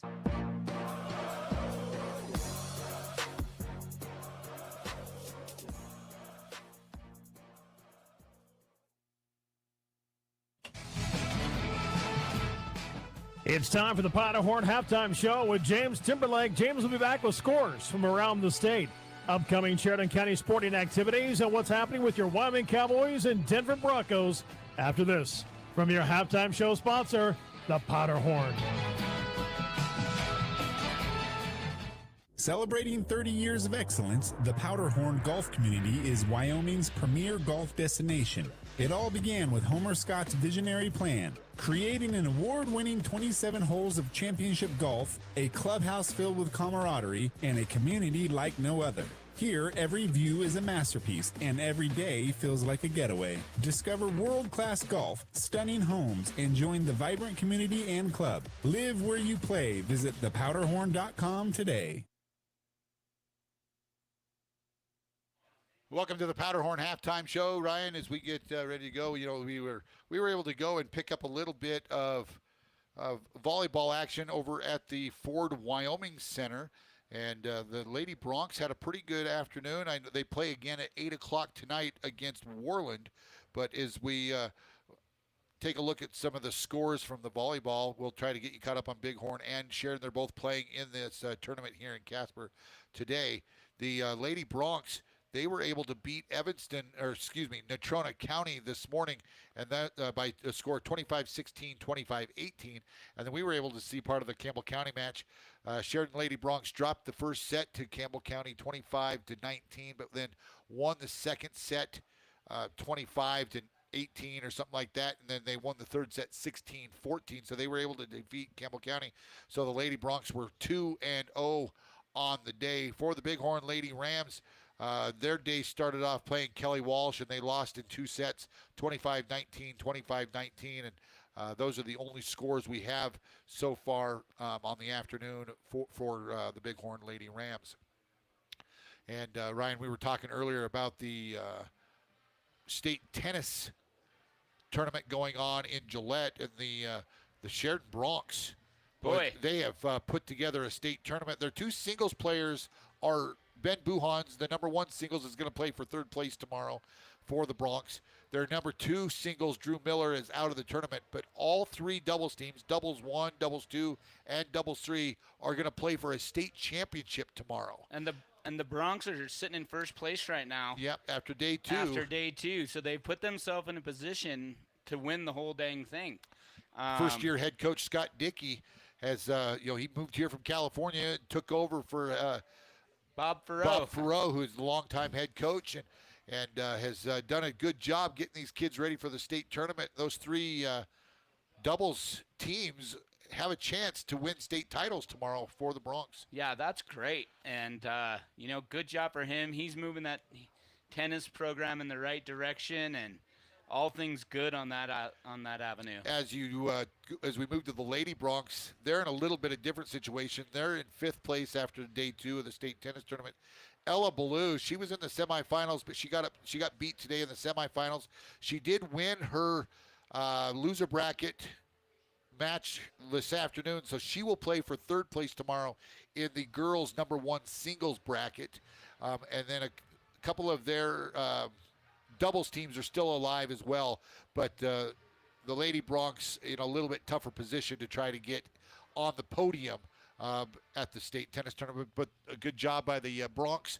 The boys tennis team has a very good opportunity to bring home the first state championship of the year for the Sheridan High School. Yeah, and that would be fantastic under first-year coach Scott Dickey. Swimming and diving going on in Sheridan this afternoon. I know we'll try to get some updates from that as well. And then the big Sheridan Invitational Swimming and Diving meet will be tomorrow at the junior high pool. And so if you have nothing going on, there's some freshman volleyball going on in Sheridan tomorrow. They have a couple of matches at the high school and a JV football game at 10 o'clock tomorrow morning at Sheridan High School as well. So a lot of athletic activities. The Sheridan College Rodeo going on at the fairgrounds this weekend, and so just a lot of activities going on. Yeah, no reason to sit inside. Tomorrow's supposed to be a beautiful day. Go out and support these young athletes. We're going to take a quick timeout. When we come back, we'll try to get some scores from around the state. You're listening to Bronc Football on 1410 KWYO and 106.9 FM. Have you started having those conversations with others or began thinking to yourself what a new home may look like to you? Hi, this is Colton Bates with the Bates team at Best, and we want to help you bridge the real estate gap between where you are and where you want to be. Even speaking with an agent can oftentimes feel overwhelming because this is generally the #1 financial decision in a person's life. We've helped our clients through a wide variety of situations, and you will always have a thoughtful plan that considers your needs and timeline. Choose a real estate team that will take action on your behalf and deliver. Choose the Best. Give us a call at 675-BEST and visit bestwi.net today. Bring your cybersecurity within range. Cyber attacks don't just put your data at risk, they put your productivity at risk too. Range Managed IT Services gives you a full suite of data protection, including managed firewalls, next-gen endpoint protection, and staff training to keep your business safe. Let our experts take care of your company's cybersecurity so you can take care of business and live your West life. Visit range.net/managed services and protect your business today. In a world full of pipes, they existed for over 100 years, getting to the source of humanity's plumbing problems. Now, in a toilet somewhere in the city, a terrible evil has been released. One man, one mission, one chance, and this time, it's for real. For showtimes and plumbing, call A+ Plumbers and Appliance Repair, 672-9454. Believe it or not, it's not too early to begin thinking about the upcoming holiday season, and Moss Holders can help you get your home ready for guests. Right now, all dining room and all bedroom furniture at Moss Holders is on sale. Whether you'd like to add seating to your kitchen or dining room or update a spare bedroom, now's the ideal time as nearly every single special order will arrive in time for the holidays. Moss Holders has access to hundreds of dining and bedroom sets, so you can find the one that fits your style best. That's Moss Holders Bedroom and Dining Sale going on now. Moss Holders. Furniture is our passion. Have you been in to see Sheridan YO Sports Cards yet? It's the spot to get your hands on incredible sports cards and memorabilia. Sheridan's premier spot for buying cards. All major sports cards including fighting, wrestling, Pokemon, and even racing. These guys have hobby boxes for the serious collectors and packs for those getting started. Graded slabs from PSA, SGC, and if you have a big card to grade, talk to the guys to have your card submitted to PSA. Family friendly and located inside Sheridan Stationery Books and Gifts, 535 North Main, open 7 days a week. No shirt, no shoes, no problem. Online banking is fast and convenient with Sheridan Community Federal Credit Union. If you have a smartphone, you can do your banking from anywhere, including remote deposit. Just take a picture of your check and send it. It's that easy. And you'll instantly have access to the first $200 available and the rest shortly thereafter. Yep, banking is that easy with remote deposit at Sheridan Community Federal Credit Union. Member NCUA, Equal Housing Lender.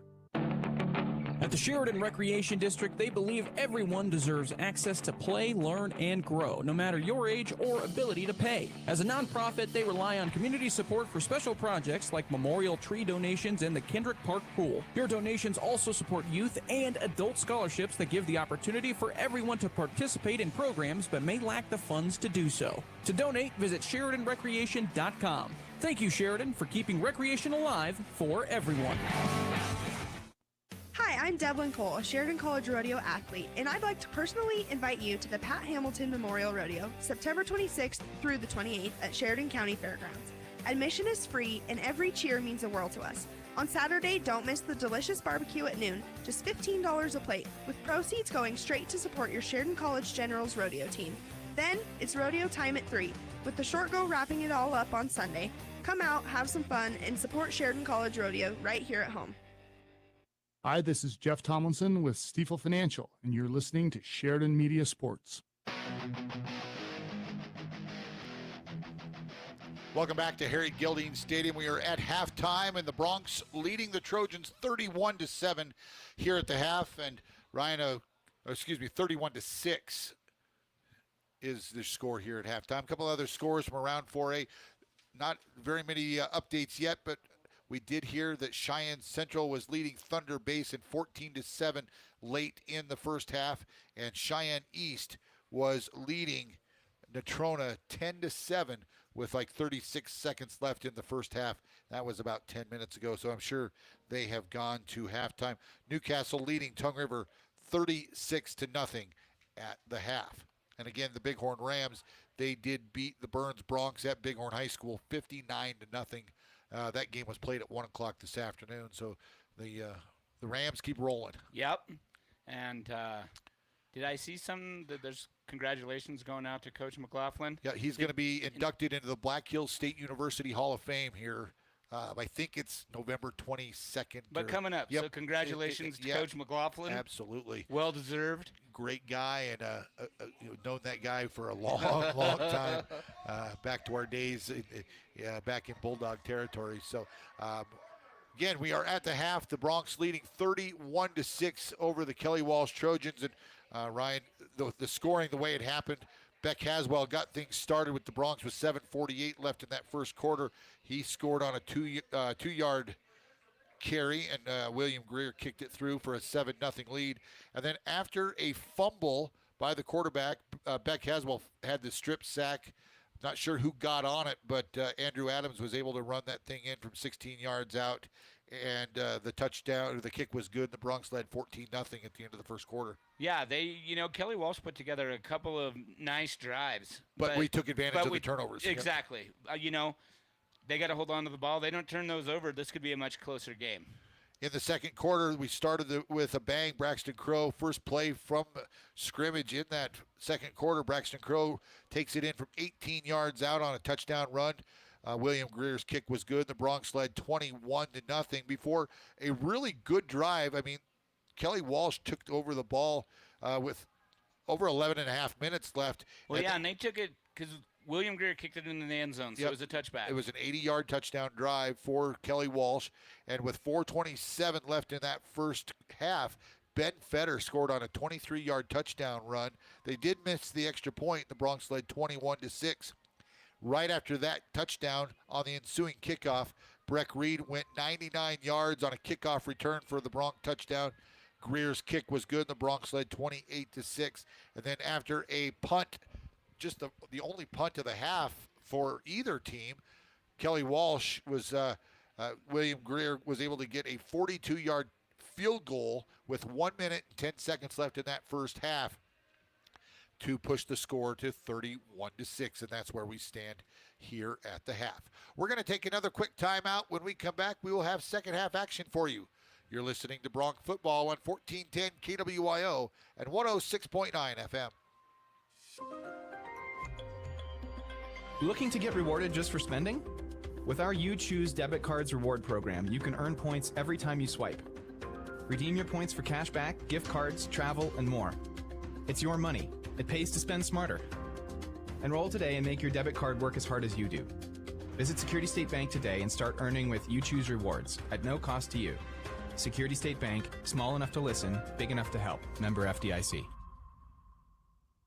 If you have employees coming to stay for an extended time in Sheridan, make them feel at home with a room at the Candlewood Suites. These extended stay rooms feature fully equipped kitchens, including a microwave, full-sized refrigerator, dishwasher, stovetop, even pots and pans, and free guest laundry. Did I mention the outstanding view of the Bighorns? Book your reservation with the Candlewood Suites and relax knowing they'll have more than just a room. They'll feel right at home. Call 307-675-2100. Is your AC working? But only kind of. Well, it's time to call Carl's Heating and Air Conditioning. He'll cool your house faster than you can say, "Why is the dog lying on the tile again?" But hey, Carl doesn't just battle heat. He also tackles radon mitigation. Does what's worse than being hot and cranky? Breathing radioactive gas while being hot and cranky. Don't sweat it. Carl's got this. Find Carl's Heating and Air Conditioning in the Country Bounties business directory. Hey, Doug, my car looks like a leaf pile and smells like pumpkin spice gone wrong. That's not pumpkin spice, Bob. That's old French fries. Can you fix that? Absolutely. The Waring Chevrolet Detail Shop scrubs, shines, and polishes any vehicle inside and out. Even mine. Especially yours. We'll make it look brand new. No rake required. Finally, my car won't double as a compost pile. Fall them clean at the Waring Chevrolet Detail Shop. Gift certificates are perfect for holidays, or get your ride protected before winter hits. Waring Chevrolet Detail Shop, 409 Broadway in Sheridan. There's no known cure for tinnitus, but we can help provide you with relief. Hi, I'm Dr. Addison Dempsey. And I'm JT Kraft from EBA Hearing and Sound. Linear is the first low-risk, non-invasive medical device of its kind that is clinically proven to relieve tinnitus and is FDA approved. Starkey's brand new Edge AI hearing aids offer groundbreaking technology that powers the most capable hearing devices available, while also offering expanded tinnitus masking therapies. Schedule today to determine what tinnitus treatment is right for you. EBA Hearing and Sound, 674-8920. That's 674-8920. Since 1935, First Federal Bank and Trust has been a cornerstone of Sheridan. And to celebrate 90 years of community commitment, we're donating $90,000 to 10 nonprofit organizations in Sheridan. Each month through November, we'll honor our legacy of community support by investing in a local nonprofit. This month, First Federal will award $9,000 to the Child Development Center. 90 years, $90,000. Community commitment at its finest. Visit efirstfederal.bank, member FDIC. Tonight's jackpot is $5. Wait, $5? That's it? Yep, $5 gets you a sausage McMuffin, crispy hash browns, and a hot small coffee at McDonald's. You don't have to win the lottery to get breakfast, but wait, and the winnings keep coming. For just $8, you'll score a Big Mac, medium fries, and a drink. Ka-ching! Now that's a jackpot I can actually hit. But hurry, these extra value meal deals are only here for a limited time at McDonald's in Sheridan, Buffalo, and Gillette. Stop by Albertsons Saturday, September 28th from 10 until 2 and help us fill the bus for the food group. This is Gina Benjamin with ERA Care Realty, and we'll have a shopping list ready for you at Albertsons. You can drop your items right there on the bus. Buy one item or more, it all helps. We'll see you Saturday, September 28th at Albertsons. ERA Care Realty. We're about more than real estate. We're about family, friendship, and community. This is Cheston Feaster with Sheridan Physical Therapy, and you're listening to Sheridan Media Sports. Welcome back to Harry Gilding Stadium here at Casper Kelly Walsh High School. Shane and Ryan Parker bringing you live Bronc football action as we roll along tonight. Both teams have finally come back out on the field, so they will have their 3-minute warm-up period here as both teams back on the field. And next week, Ryan, after 2 weeks away from Homer Scott Field, the Broncs will be back home as they will take on the Cheyenne Central Indians next week for homecoming. Yeah, should be a good matchup. Looks like the weather should still be good for next Friday night, as of right now anyway. As of now, but I looked at the 10-day forecast, and it doesn't look like anything, but we do live in Wyoming. Right. So. Central leading Thunder Basin the last time we heard tonight, 14-7 across town here at or actually in Cheyenne, that is. And the Natrona County Mustangs across town trailing east 10-7. That game going on over at Natrona County High School. So we are about ready to get things underway, a couple minutes away. And the Broncs just need to keep doing what they're doing. I think the defense just kind of got lulled to sleep a couple times and just didn't wrap up on the one running play. And they were Kelly Walsh was able to take advantage. Yeah, I mean, he ran right into the back of his offensive line, made one spin move to the outside, and all the Broncs had been sucked in, and he was untouched going in. Outside contain was not there, so. Yeah. A lot of activities going on here tonight at Kelly Walsh High School. We had a big marching band performance. We had a cheerleader performance. We had a dance team performance. A lot of things going on here at halftime. As the Broncs and the Trojans get ready to battle here in the second half. Again, Just passing along those scores. Bighorn won again big, 59-0 earlier today. And Tongue River Eagles were getting beaten in the first half by Newcastle. I think the last update that I had was that Newcastle was leading 36-0 at halftime. So the tough season for the Eagles continues. Coach Hansen does a great job with those kids, but just a tough season to start so far. Yeah, but you know what? The effort's there. Yep. You know, they go out and they give their all, and things just aren't going their way at this point. So the Broncs will be kicking off to Kelly Walsh as we start this second half.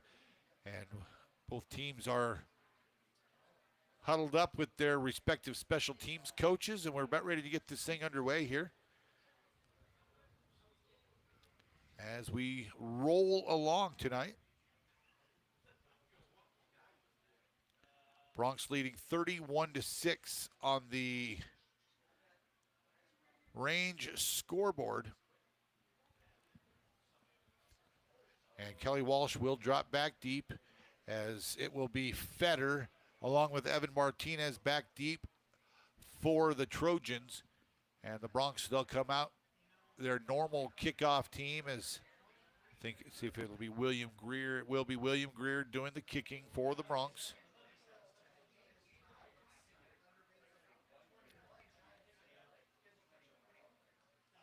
And we're just about lined up and ready to go. They put 12 minutes on the clock, and there we go. They hand William the ball, and we are about ready to be underway here.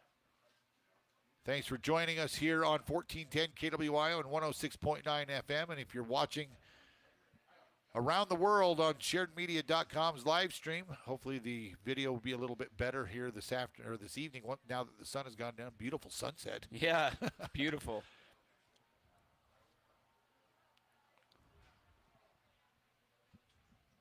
And Greer kick is into the end zone. And Kelly Walsh will take over at their 20-yard line.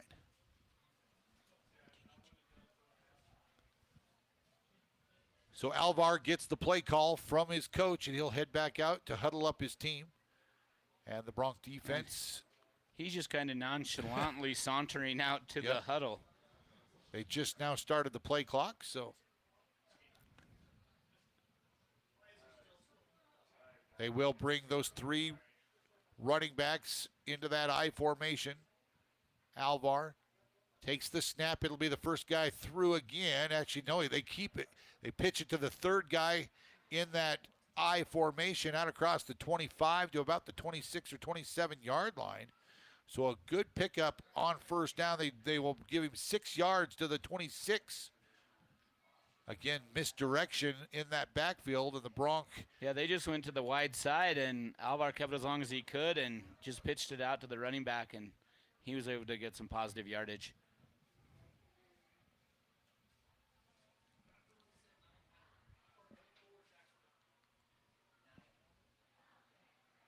Now Fetter, he'll be the deep back in that trio, and the Broncs do not jump. The first man through gets the ball across the 20.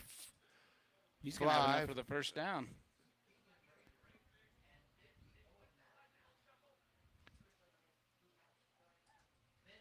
So Ben Fetter was the ball carrier across the 25 to about the 28-yard line. And it'll be third down for Kelly Walsh, third and about 3.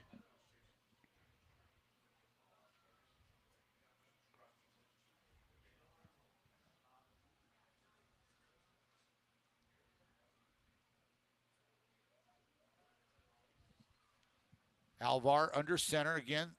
This time it's going to be the second back. That's Haig. Haig has room, and he's off to the races. He's at the 30, the midfield, the Bronc 30. Breck Reed's going to run him down from behind at about the 5. The ball comes out and goes out of bounds at about the 1-yard line. Let's see where they spot him. Looks like they're going to mark him at the 5 or the 4. Wow. Ethan Haig with a burst of speed. What a run. But Breck Reed showing off his speed. And Breck came from a long ways from behind and was able to bring him down. There's about 4 or 5 Broncs that were on his heels, and so that just shows you how fast these Broncs are, because he He had about a 10-yard lead on those guys. So it'll be 1st and goal at the 3-yard line for the Trojans here to start this second half as they try to get back in this thing. Trailing 31-6. Fetter. He'll be the deep back. They pitch it to him straight ahead. He's hit at the goal line, and he's in for the Kelly Walsh touchdown. He fights forward, so three plays, and the Kelly Walsh scores on their first drive of the second half from 3 yards out. Boy. But it doesn't hurt when you have a 60-yard run to put you in position. So now Leslie will come on to try the extra point.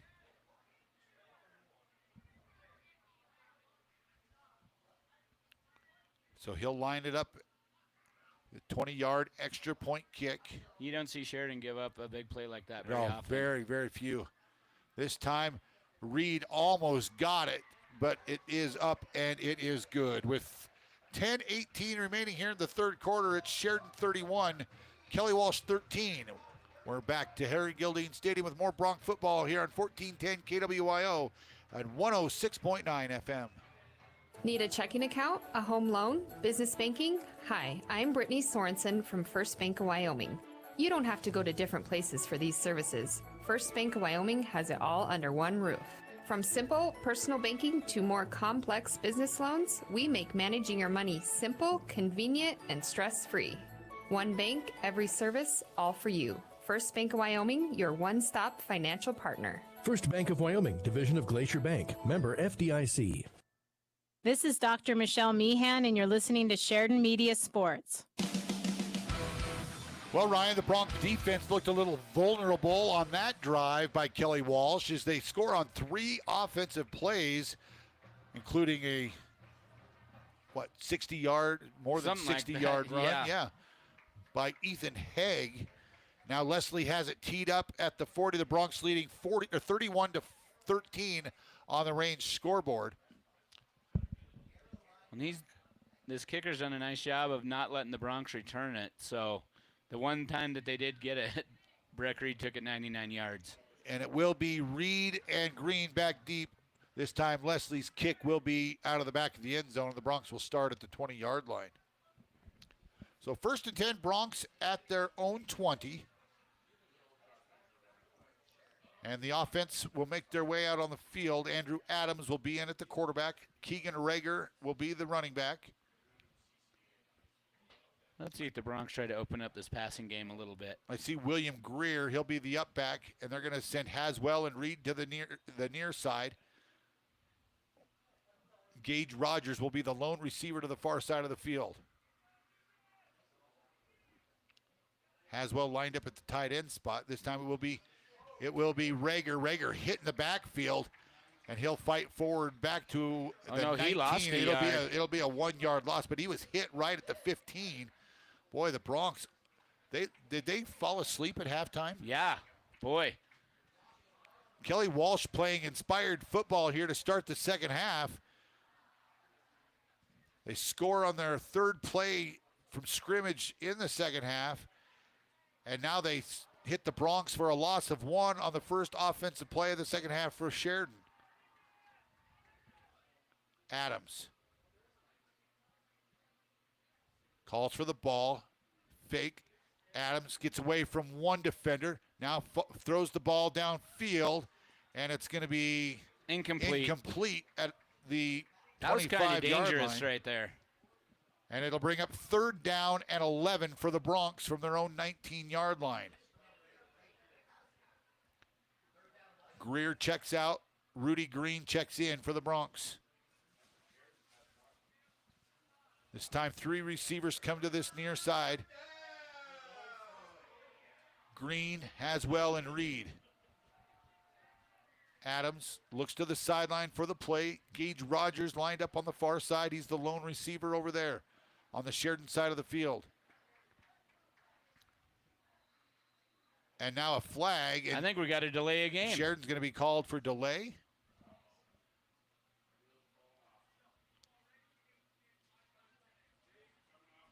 So Sheridan gets called for delay of game. That'll be 3rd down and 16. Boy.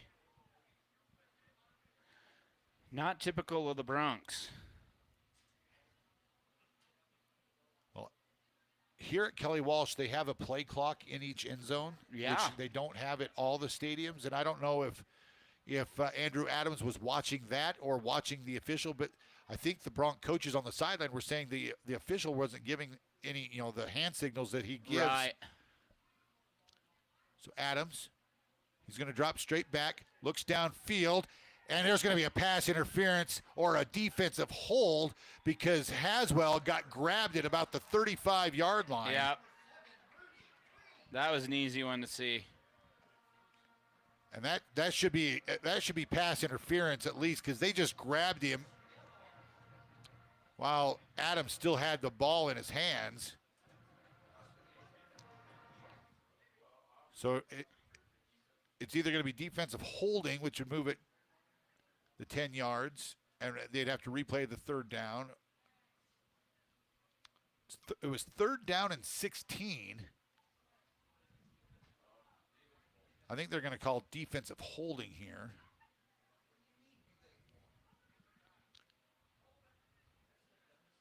Yep. It'll be still 3rd down for the Broncs. 10 yards. It'll be a 10-yard penalty, but it'll be a little bit more manageable.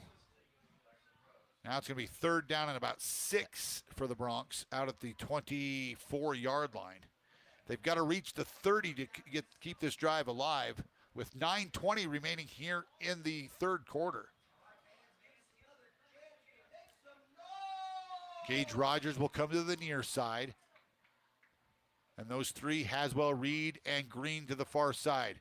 Rager in the backfield with Adams. This time they will give it to, actually Adams is going to be sacked. Boy. Huge loss. And he'll be back, dropped back at about the 21, actually that's the 16-yard line. That's a loss of 10. And that was Ethan Haig on the sack for K-Dub. So the Bronc offense comes out of the locker room half asleep, and they're going to have to punt here on their first series of the second half. With 8:55 to go here in the 3rd quarter, Breck Reed will drop back to punt the ball for the Broncs. Kelly Walsh is playing with a lot of confidence right now. You didn't see that kind of pressure in the first half. So missed assignments up front by that Bronc offensive line. Reed gets the kick away. He kicks it. It's going to drop and bounce inside the 30, and it's going to roll all the way down to about the 23-yard line. Great kick by Breck Reed. Way to flip the field. Completely flipped it, and Kelly Walsh will have the ball for the second time here in the second half.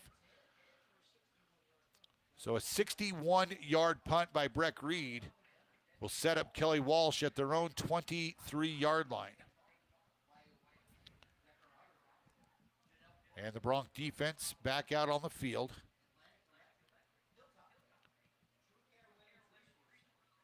Noah Newman and Breck Reed will be the safeties. Rudy Green will be one of the corners over here. Actually, the Broncs are in a 4-4 this time.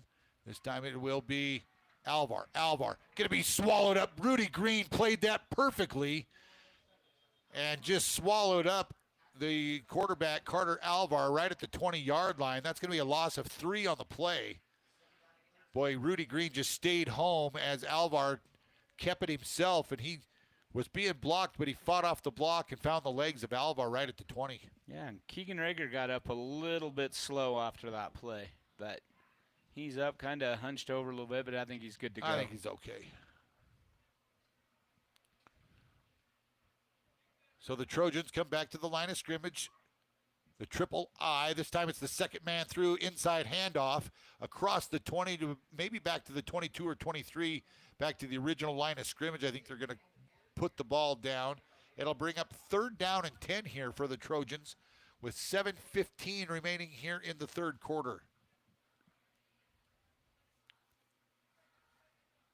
That Bronc defensive line, they've really had to battle in there tonight with this type of offense. Almost every play comes right through the tackles. Yep. So Alvar quickly back to the line of scrimmage. He lines up those 3 backs behind him. This time he's going to throw the ball. Has a man out there. It's going to be incomplete. The intended receiver out there was William Alt. And Kelly Walsh is going to have to punt the ball away on 4th and a little bit more than 10. So the Bronc defense holds this time around. Let's see if the Broncs can get a good return here. Leslie will drop back deep to punt for the Trojans. 6:45 remaining here in the third quarter.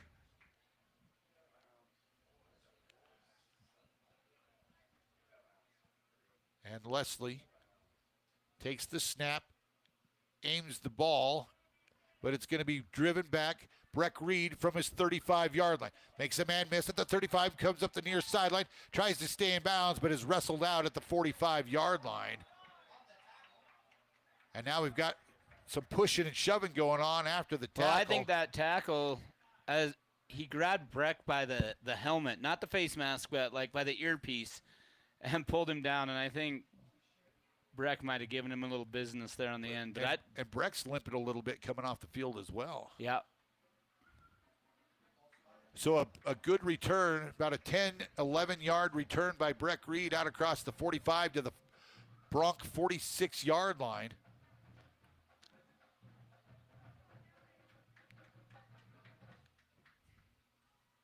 Andrew Adams with Rager in the backfield with him. 4 receivers in the formation. They fake the handoff, now give it to Gage Rogers. He makes a man miss. He's across the 40. He's got open field at the 30, the 20, and pushed out of bounds at about the 15-yard line. But there is a flag down at the Kelly Walsh 37, 38-yard line. Let's see what the call there is.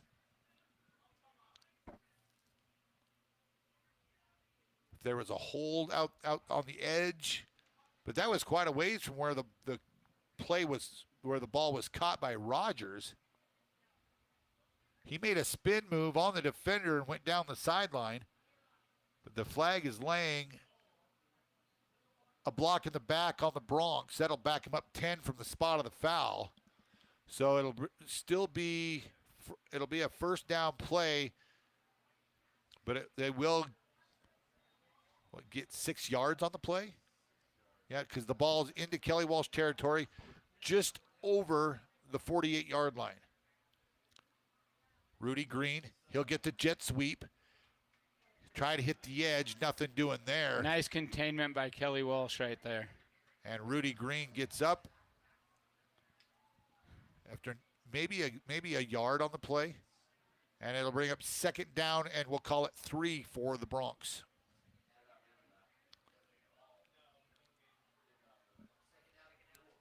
Actually, they're going to spot really no gain on the play. So 2nd down and 4. Give the Bronc offensive line. They've got to push. They've got to do a better job here in the second half. They did a good job in that first half creating lanes. This time low snap. It's going to be a screen play, and it's dropped by Haswell. Incomplete. No, I think that was Rager out of the backfield. Oh, was it? Okay. Yep.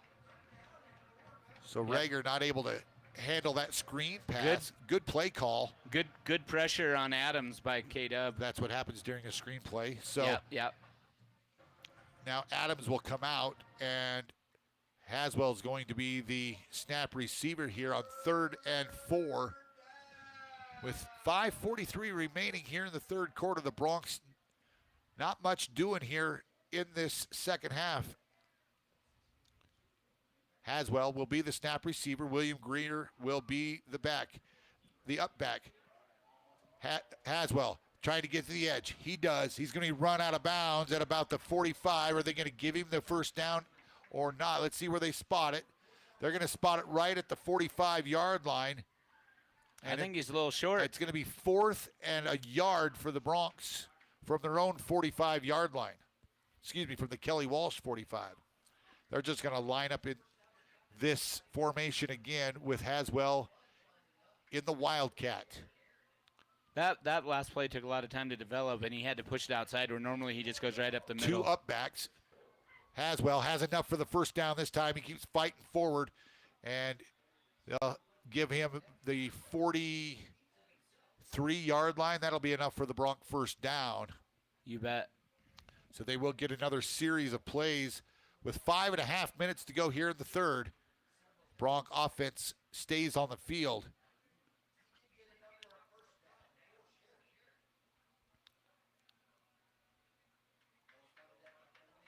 Andrew Adams back in at quarterback. And the Broncs better hurry. The play clock down to 9, and they're just getting into their formation. Adams. And he'll call for the ball with 2 seconds. It's another screen play. It's tipped at the line of scrimmage. Though, well, that big defensive lineman got his mitts up. Yep. And Rager was the intended receiver again. Just got his hands on it. I think that was big number 56, William Simmons, 5'10", 275-pound D lineman. Got his big mitt up and just tipped that ball away. So it'll be 2nd down and 10 for the Broncs. Green, Haswell, and Reed to the far side. Rogers to the short side of the field. Here to the near side. And now the officials are going to stop play here. One of K-Dub's guys needed to tie his shoe. Gotcha.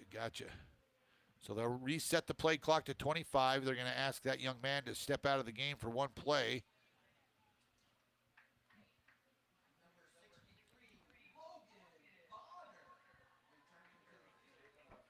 So it'll be 2nd down and 10 for the Broncs when play resumes.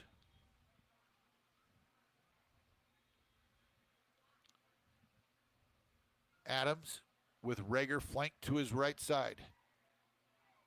Looking down the middle. Haswell at the 30. Haswell at the 10. 5. Touchdown, Broncs. Good patience by Adams right there to find Haswell coming across the middle. That's a 43-yard touchdown pass by Andrew Adams to Beck Haswell, and the Broncs are on the board here in the third quarter. 4:49 remaining in the quarter. Adams to Haswell for 43 yards. And the Broncs will try to put up their 5th extra point here. And the snap is bad, and Greer will pick it up and be tackled clear back at the 30-yard line. So the extra point no good, as it went through the hands of Torrey Phillips, the holder, and rolled all the way back. So with 4:46 remaining here in the third quarter, it's the Broncs 37, Kelly Walsh 13. You're listening to Bronc Football on 1410 KWYO and 106.9 FM. At Camco Federal Credit Union, we offer all the banking functions you need with the personal touch you deserve. From our rewards checking and our share certificates to convenient online banking with our mobile app. Whether you need to remote deposit a check, pay a bill, or transfer funds, we make it easy. And when you need to talk to a real person, our friendly team is ready to assist you. Visit one of our branches or call us today at 307-682-6105. Camco Federal Credit Union, member NCUA, and equal housing lender. Hi, this is DJ Dearcorn of First Federal Bank and Trust, and you are listening to Sheridan Media Sports. Welcome back to Kelly Walsh High School. Shane and Ryan Parker bringing you live Bronc football action. The Broncs just scored on a 43-yard touchdown pass from Andrew Adams to Beck Haswell. Haswell gets his 2nd receiving touchdown of the year. He has 4 rushing touchdowns this year. Make that 5 because he had one earlier tonight. And he also has 2 passing touchdowns this year. So he's done a little bit of everything for this Bronc offense. William Greer has it teed up as the Broncs are ready to go. 4:46 remaining here in the third quarter. Kelly Walsh put together a good drive on their first drive of this second half and then stalled out on their second one. This time it's Martinez from this 3-yard line. He'll be stood up and tackled at about the 25. So a decent return for the Trojans out across the 20 to the 25-yard line, and that's where Alvar and the offense for the Trojans will come back out on the field. They've moved the ball pretty well here in the second half. Last time it kind of went backwards. Yep. But that first drive, 3 plays, and they were in the end zone. Yeah, you can't fall asleep on this offense. So the defense is back out on the field. I see some second stringers out there for sure. Thomas Schwartzbach out there.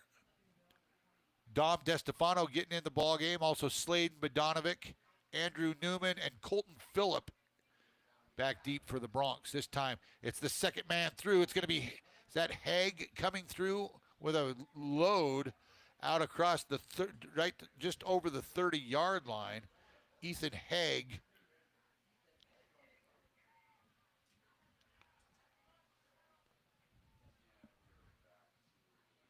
So a gain of about 4 yards on first down.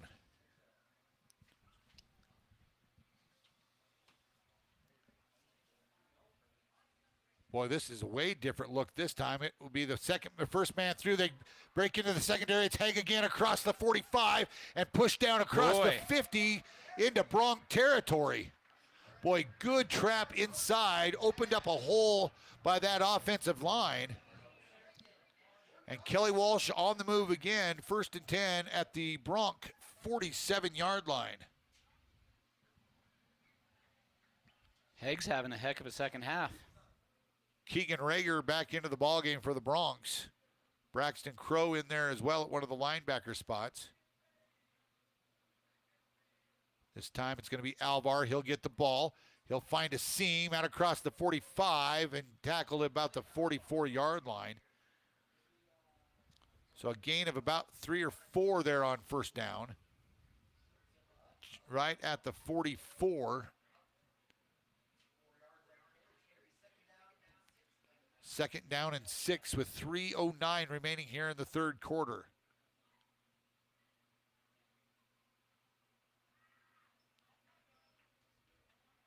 And again, they've gone to this double wing with one back. And now they bring Haig in motion, hand it to him, and he's going to be stood up right at the 45. He's going to lose a yard back to the 45-yard line. So bring up third down and a long 6 or a short, yeah, I'd say a long 6 for the Trojans.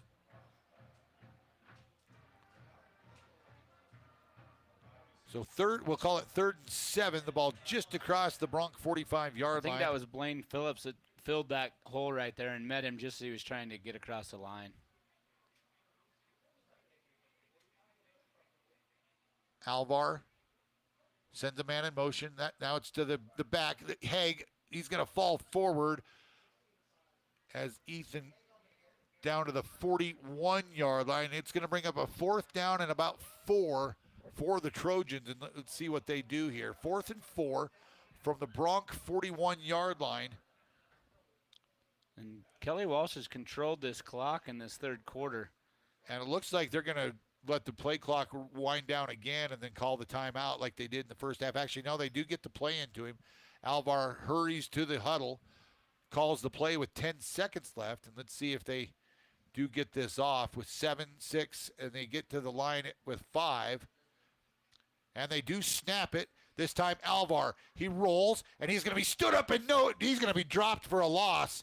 And the Broncs are going to take over on the turn it over on downs. Alvar had no one downfield to throw the ball to, and the defense collapsed for a 1-yard loss, and now it looks like Blaine Phillips will bring the Bronc offense out on the field on this series. Broncs did a good job of staying at home on that play, and the defensive backfield, Kelly Walsh had nobody open for Alvar to throw it to.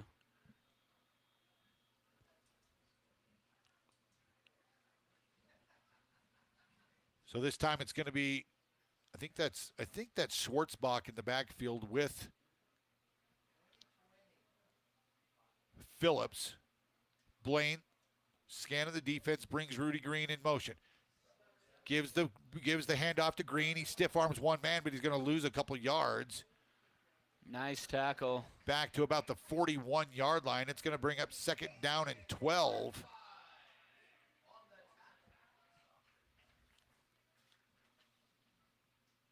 So Rudy Green loses 2 yards on first down, and it'll be 2nd and 12 for the Broncs.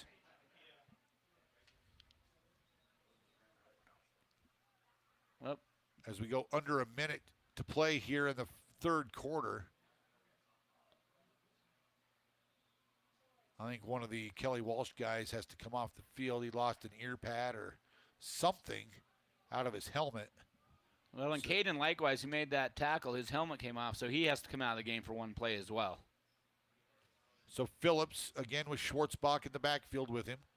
This time they send Bodanovic in motion, but Phillips keeps it. He'll fight forward. He'll dive across the 44 near the 45-yard line. It's going to bring up third down and about 3rd and 9 for the Broncs from their own 44. And that might be the last play of the third quarter. Let's see if the Broncs push the tempo here or if they're going to try to they are. 13 seconds left on the clock. Phillips has them back to the line of scrimmage. 3rd down and 9 for the Broncs. I think they're just going to let it run out. And that will do it. That's going to be the end of the third quarter. The Broncs leading 37-13 on the Range scoreboard. We'll be back with the fourth quarter right after this. Need screen printed and embroidered items? Well, whatever you need, Kilpatrick Creations is the go-to local company for these types of items. If it's screen printed or stitched, we are the ones to help you. Give us a call first. We're here to help you and want to help you with your imprinted garment or accessory needs. We've been in the business and serving Sheridan County for over 20 years. We have the experience, talent, and selection of goods that allows us to help you promote your business, club, or event in the best, most affordable way possible. Come see Kilpatrick Creations for all your screen printed or embroidered needs. Building or remodeling your home or commercial space can be overwhelming. With so many decisions to make, choosing the right contractor matters. At North Country Construction, we believe you deserve a team you can trust. From initial planning and site work to concrete and final touches, we handle the entire process with a decade of quality in the Sheridan area that speaks for itself. When only the best will do, call North Country Construction 307-461-2896. This is Dr. Dana Leroy with Leroy Family Dental, and you're listening to Sheridan Media Sports. Welcome back to Kelly Walsh High School. Fourth quarter here. Broncs leading 37-13. As we go to the fourth, it'll be 3rd down and 9 for Sheridan from their own 44-yard line. Phillips has Schwartzbach in the backfield. 2 receivers to the near side. Phillips drops straight back and overthrows on the screen. Boy, that would have been wide open. Yep. He overthrew Schwartzbach, and I think the Broncs are going to have to punt the ball away. Boy, they've tried that screen pass like 4 or 5 times in this half, and it hasn't worked. So Breck Reed will come back out on the field to punt the ball away. He was not on the field for that offensive series, leading 37-13.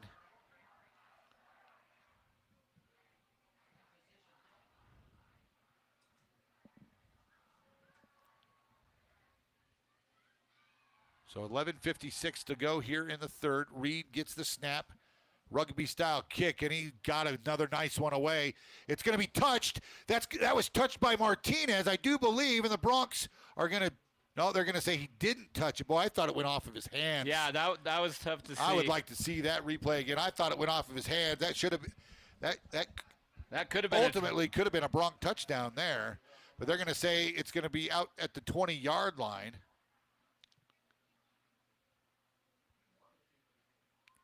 Actually, they're talking about it right now. Are they talking first touching there, or but that would be a muffed. Yeah, you can't just right? down it. I mean, or was there a flag? No flag. What is? If you touch that ball, it's a live ball. Yeah. If he touched it, it should be a touchdown. If he didn't touch it, it should be a touchback at the 20-yard line.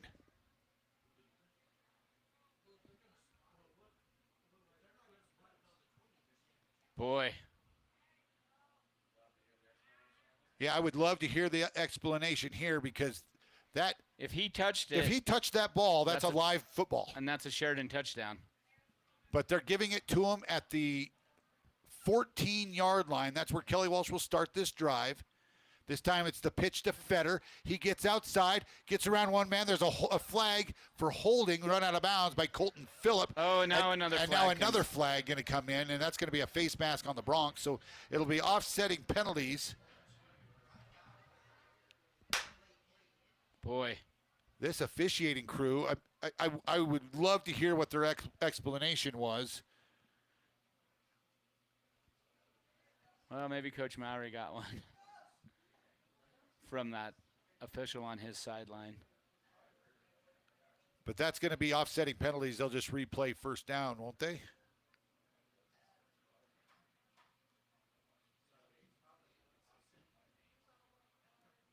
Holding on the offense.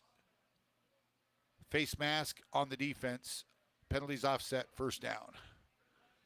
Yep.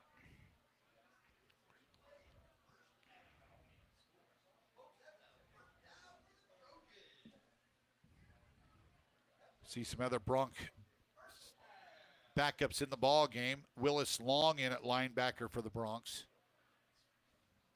Also Ryder Dillaway in there. The Broncs leading 37-13, 11:44 to go here in the ball game. Alvar. Again, this time it'll be the second man through. And there's another big hole there for Haig. Haig out across the 25 to about the 27-yard line. That's going to be enough for a Kelly Walsh first down. Well, the Broncs are having a tough time in this second half of stopping the offensive attack that Kelly Walsh is throwing at them. Just breaking tackles and running hard. I was going to say, Haig's running hard this second half. He's had a heck of a second half here. Keep feeding the guy with the hot hand if I was Coach Roden. Eyes off the up back, Haig the deep back, and it'll be Fetter through the hole. Fetter along goes north-south there across the 25. They might give him 1 yard out to about the 28-yard line.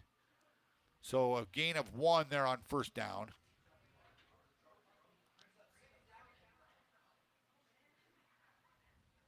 Now checking into the ball game for the Trojans is Gilliam. Haig and Fetter check out of the ball game on this play with 10:34 to go here in the ball game. Gilliam will be the mid-back here in this 3-back set. And now a timeout, I do believe, by Kelly Walsh. They want timeout with 10:24 remaining in the ball game. We'll take timeout with them. The Broncs lead 37-13 on the Range scoreboard. You're listening to Bronc football on 1410 KWYO and 106.9 FM. At One Health in Sheridan, everybody has access to quality health care, not just those who make a lot of money. Dedicated providers offer top-notch dental care, primary care, and behavioral health services to everyone in your family, all the way from junior to grandma. And because of our sliding fee scale, you don't have to ignore that needed checkup any longer. Learn more at onechc.org/Sheridan. This is Patrick Johnson with Stifel Financial, and you're listening to Sheridan Media Sports.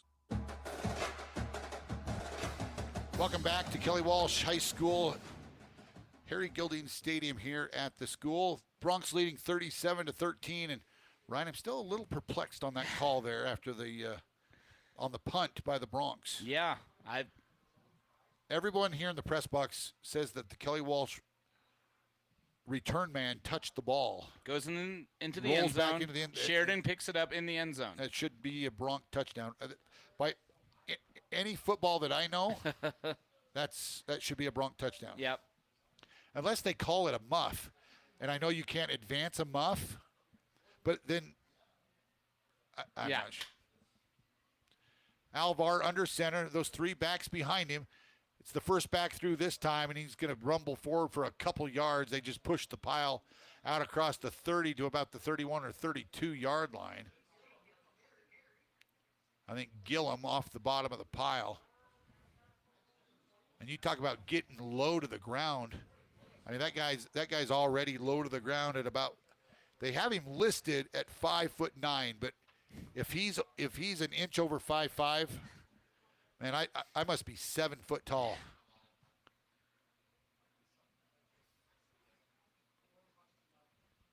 Yeah, there's no way that guy's 5'9". Those of you who know me, I think I might be a little bit taller than that guy. And I'm nowhere near 5'9". So 9:35 remaining here in the ball game. Alvar again under center. 3rd down and 6 for the Trojans. A broken tackle again, and it's going to be just shy of the 1st down as going to be about a yard short. Haig out across the 35 to the 36-yard line. Some good misdirection there, but also poor tackling by the Broncs. And it'll bring up 4th and short here for the Trojans at their own 30, just over their own 36-yard line. So that big offensive line makes their way back to the line of scrimmage. See if Alvar goes quick here. First back through, he stood up, and he's going to have enough for the 1st down, I do believe. Just keeps those legs driving as Haig. Actually, they're going to give it to him. That's going to be Izot out to the Trojan 39-yard line, and so they will have another series.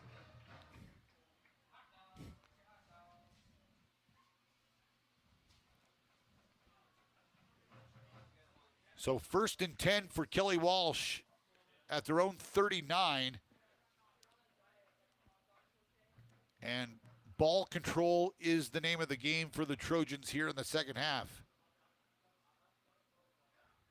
Quickly back to the line of scrimmage. This time it's Alvar. He rolls out, has Izot out of the backfield. Maybe a gain of 1 to the 40 where he's put. They're going to say he's still in bounds, but a gain of 1 on the pass play to Hunter Izot. He came into the ballgame with 3 catches for 43 yards. I think that's his 1st or 2nd catch out of the backfield tonight. So quickly, the Trojans get back into their huddle.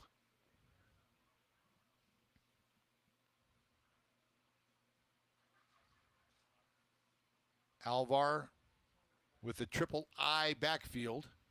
This time he's going to pitch it out to Fetter. Fetter gets around the end, has one man to beat on that far side. He's down the far sideline and going to be run out of bounds deep into Bronc territory. Boy, Kelly Walsh has figured out Sheridan's weakness at this point. Holy cow. Sheridan's defense giving up some big plays. So Fetter run out of bounds inside Bronc territory at the 34-yard line. Another Kelly Walsh 1st down.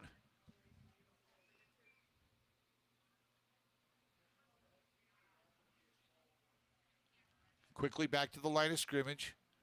Carter Alvar turns, pitches it to Fetter to the near side. Has a seam around the edge. Colton Phillip tries to run him out, and he's out of bounds inside the 15. Actually, right about, I guess they say he stepped out of bounds at the 18-yard line. But there is a flag laying back at the 35-yard line.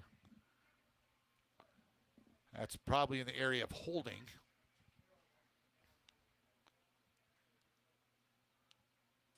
The officials get together.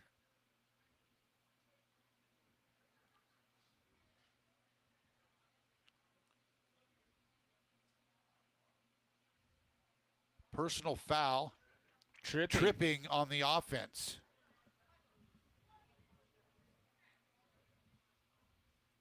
One of those big offensive linemen must have stuck his leg out and tripped one of the D linemen for the Broncs. And that's a big one. And it's from the spot of the foul. Yeah.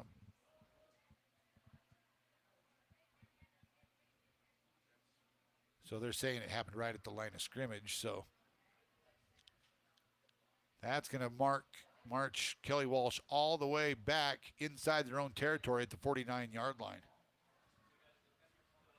So a break for the Broncs here on the defensive side of the ball.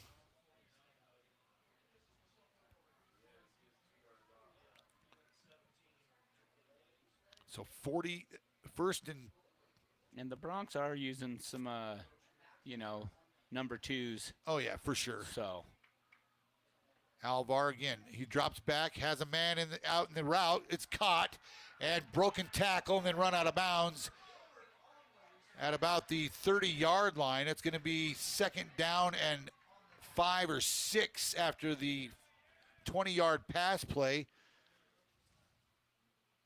Ball caught out there by Parker Gilbert. And now the Bronc defense gets reset.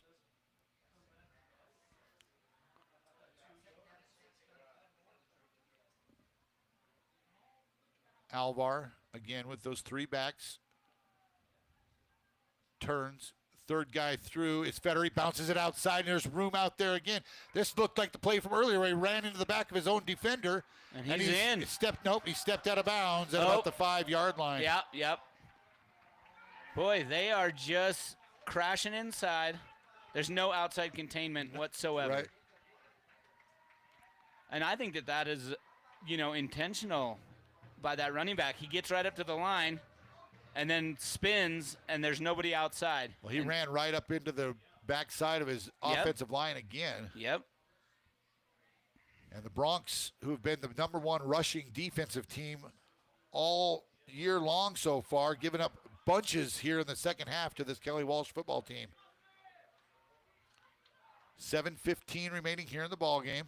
This time it's Feder right into the teeth of that defense. He's going to fall forward across the 5 to about the 4-yard line. It'll be 2nd down and goal now for K-Dub at the 4.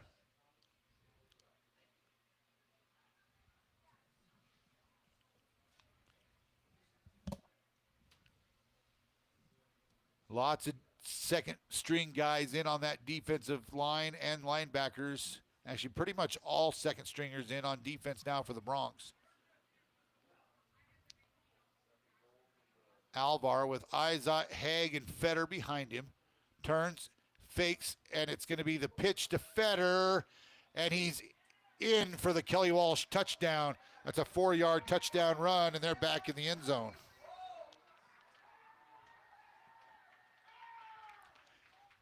And maybe the Bronc coaching staff is just kind of conceded. They're completely in control on the scoreboard. Correct. So they're just getting some of these young kids some time here on defense. Yeah, and this is just great experience for them.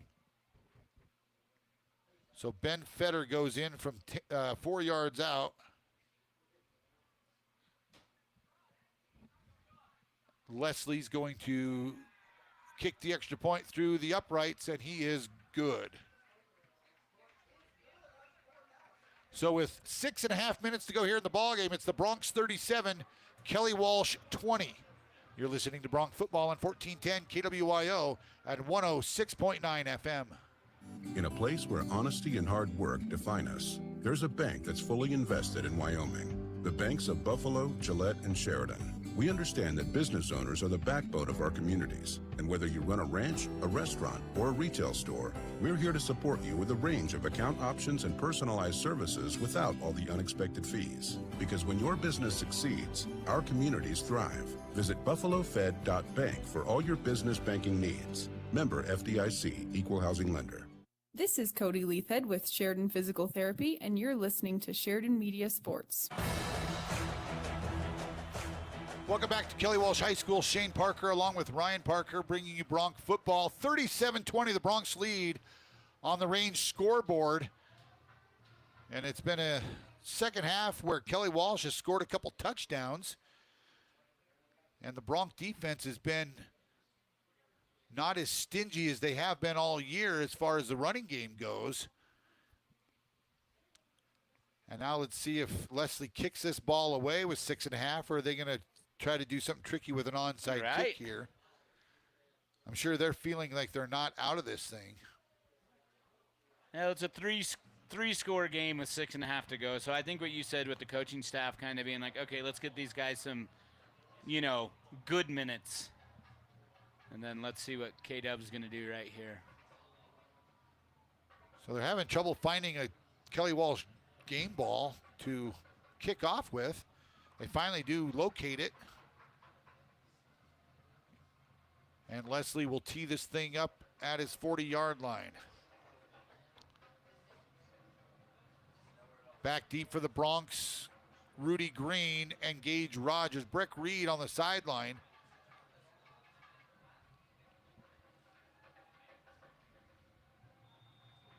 So Leslie, the whistle blows, and let's see if he boots this thing away. And it's going to be an onside kick. And great job, Liam Weber. He just reaches up and grabs that ball, and the Broncs will take over at the 46-yard line, their own 46. We thought we might see an onside kick there. Yep, and that ball, I mean, both sides. Kelly Walsh got that weird hop that you always hope to get on the onside kick, but Liam Weber did his job, and what you're taught to do, just go up, secure it, and go to the ground. So 6:28 to go here in the ball game. Blaine Phillips still in at quarterback for the Broncs. Haswell will be the tight end, and Rudy Green will be the receiver to the near side.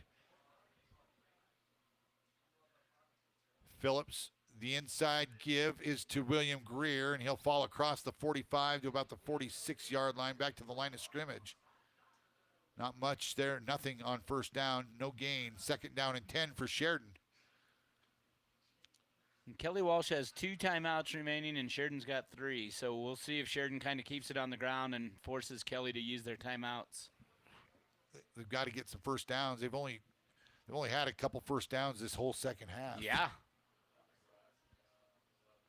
So Phillips calls for the ball, gives it to Greer. Greer cuts it up inside. He's going to fall forward, dive forward about to the 49-yard line. 2 or 3 yard carry. Actually, they're going to mark him at the 48. So it'll be 2nd down and 3rd and 8 for the Broncs. See if they go back to that attempted screenplay here. See if they can complete one of these, or if Haswell can get open down the middle. Phillips with Greer lined up to his right side. He's going to run to the near side. Phillips down the sideline has enough for the first down. Oh, yep, he'll have just close. enough. I Just think enough. it's gonna, yeah, I think they're going to give him the first down. Into Kelly Walsh territory at about the 44-yard line. 1st and 10 Broncs. That was just quarterback keeper all the way, and now they run the clock. 5:05 remaining here in the ball game. Broncs leading 37-20. The Broncs looking for their 48th consecutive win. It's been over 4 years since their last defeat. Phillips again, just the quarterback keeper down that far sideline.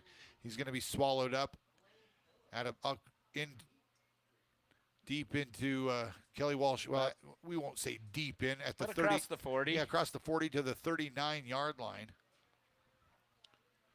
Phillips able to pick up. And he must have stayed in bounds. 5 yards on that first down carry. And now Blaine will bring the offense back to the line of scrimmage. Crow, the up back. William Greer getting the chance to be the tailback here on this drive. Phillips gives the ball to Greer. Greer going to be stood up after a gain of 2. It'll be a 3rd down play now for the Broncs, 3rd and about 4. As the Trojan Still trying to get unpiled there. Trojan defense has played pretty spirited ball here in the second half. Yeah. Definitely that, when they scored, that definitely built their confidence for sure. And now Phillips will have 3 receivers in the formation.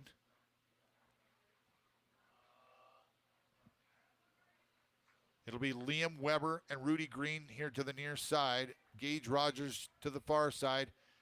Braxton Crow will be the tailback. And now we've got a delay of game penalty on the Broncs. Or did the Broncs get a timeout called? no, they are going to have a delay of game. It'll be 3rd and 9 for the Broncs after the delay of game penalty.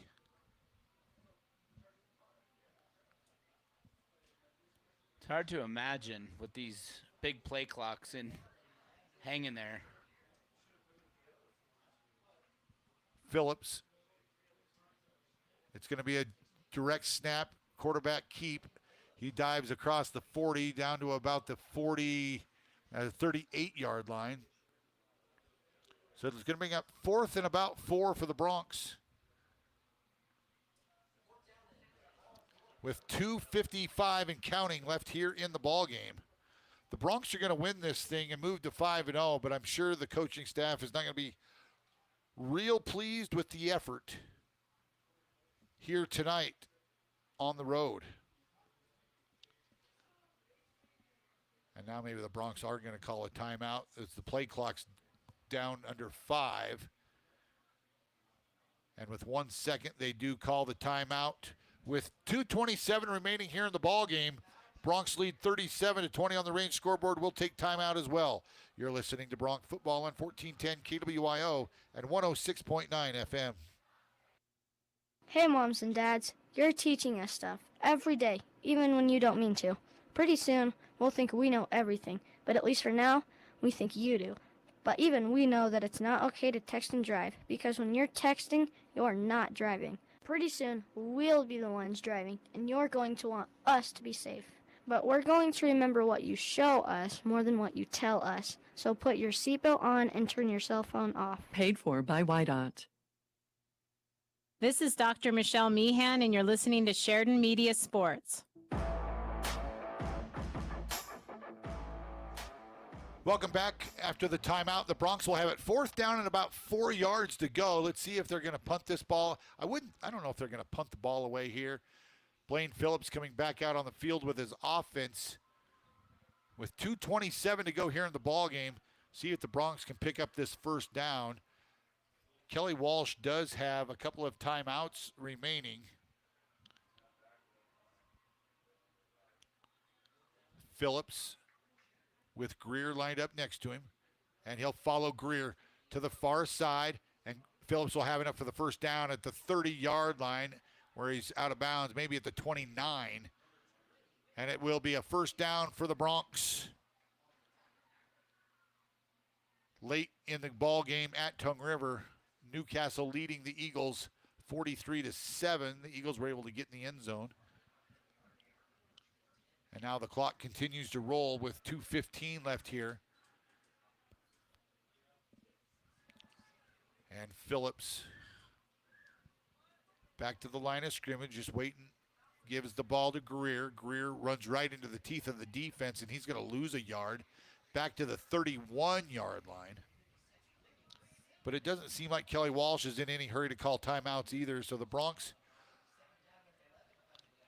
will just let the time run down. 1:43 to go. Tristan Sampson now into the ball game. Actually, he'll be one of the receivers to the this near side with Rudy Green. Thomas Schwartzbach will be the running back alongside Blaine Phillips. Phillips, low snap. He's going to go the far side and be taken down about the 25, 26-yard line as we approach 1 minute to go here in the ballgame. It'll bring up a 3rd down and about 6 for the Broncs. And again, they're just going to let this play clock run as far down as they possibly can. Well, now they just reset it to 25. Broncs have to run 1 or 2 more plays here. Well, this is the 3rd down play.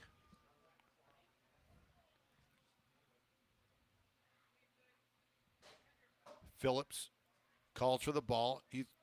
There's a flag on the play. Phillips is going to have enough for the 1st down, but I think there might be an illegal procedure, maybe a too many men in the backfield type call here.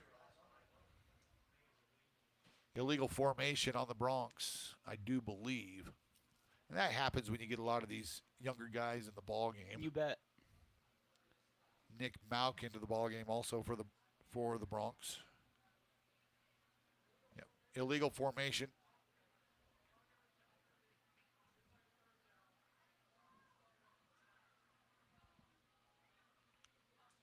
The Broncs can just take a knee. Yeah. They just brought their starters in. They're going to go victory formation.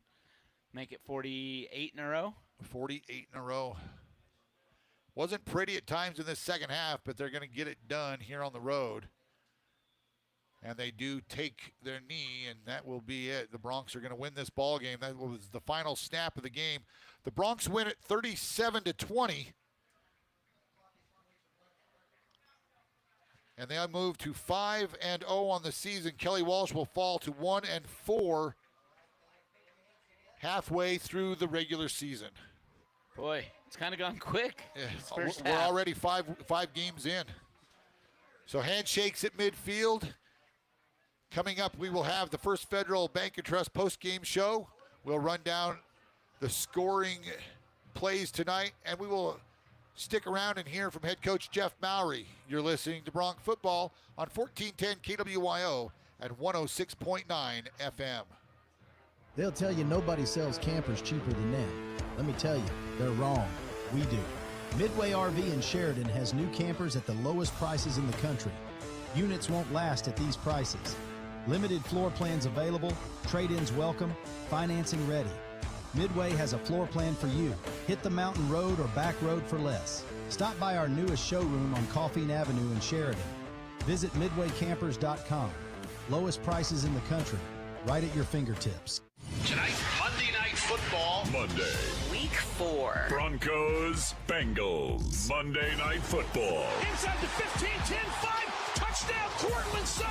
With Dave Logan, Rick Lewis, and Susie Warchin. Show me something tonight.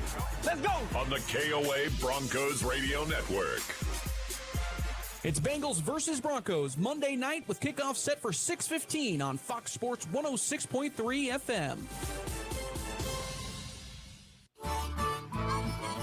As summer comes to an end, green grass will become rare, right at weaning time and when your livestock needs that little extra boost heading into the cold months ahead. Now's the time to visit Farmers Co-op. Pick up some grower feed for your calves or Smart Lick feed supplements for the whole herd. And if you're running a little short on feed, Farmers Co-op also has hay and hay cubes for sale. Take care of your livestock this fall with help from Farmers Co-op, 1450 Coffeen Avenue in Sheridan.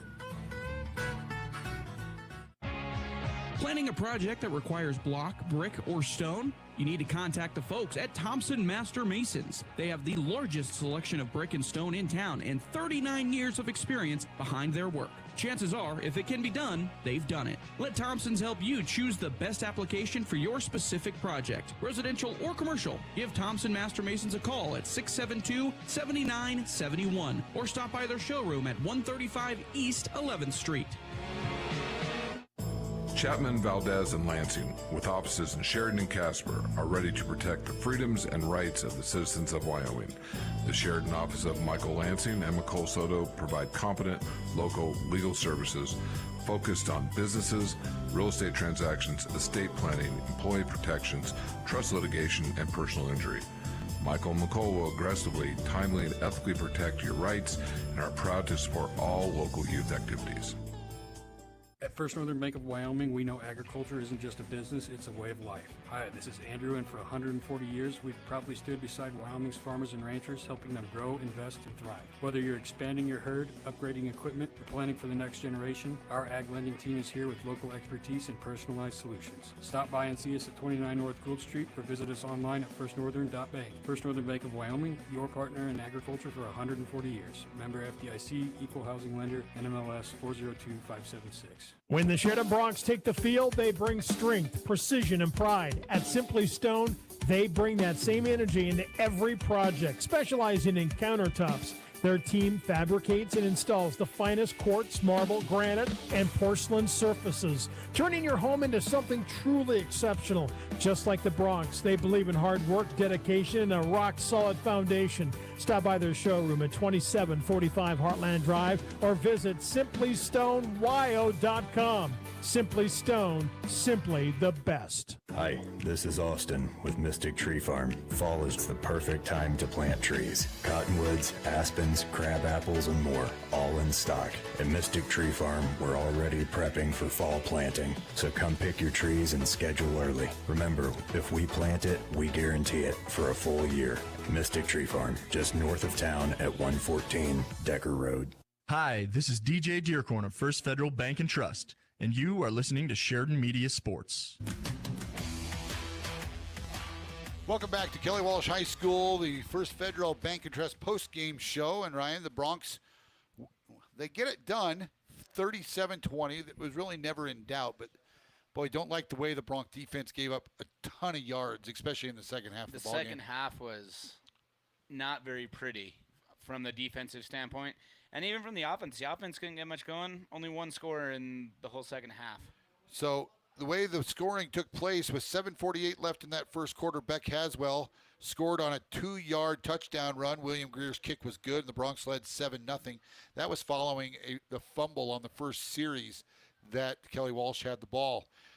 Right after Beck Haswell had a strip sack fumble that the Broncs recovered, Andrew Adams was able to get in the end zone on a 16-yard touchdown run.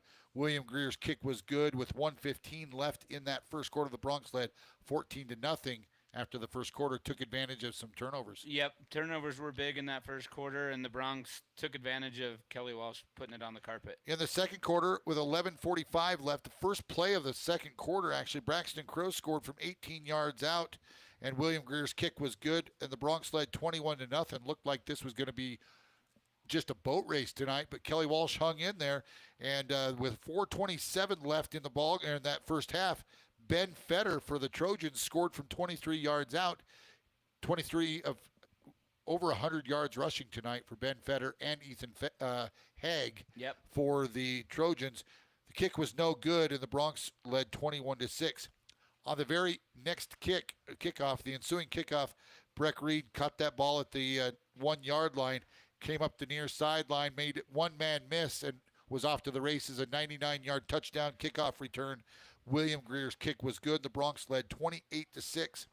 The Broncs forced another punt, and they got the ball back with about 2 minutes left. They did some good things, moved the ball down into field goal territory, and with 1:10 left in that first half, William Greer kicked his first field goal of the year, 42 yards on the field goal, and the Broncs led 31-6 at halftime.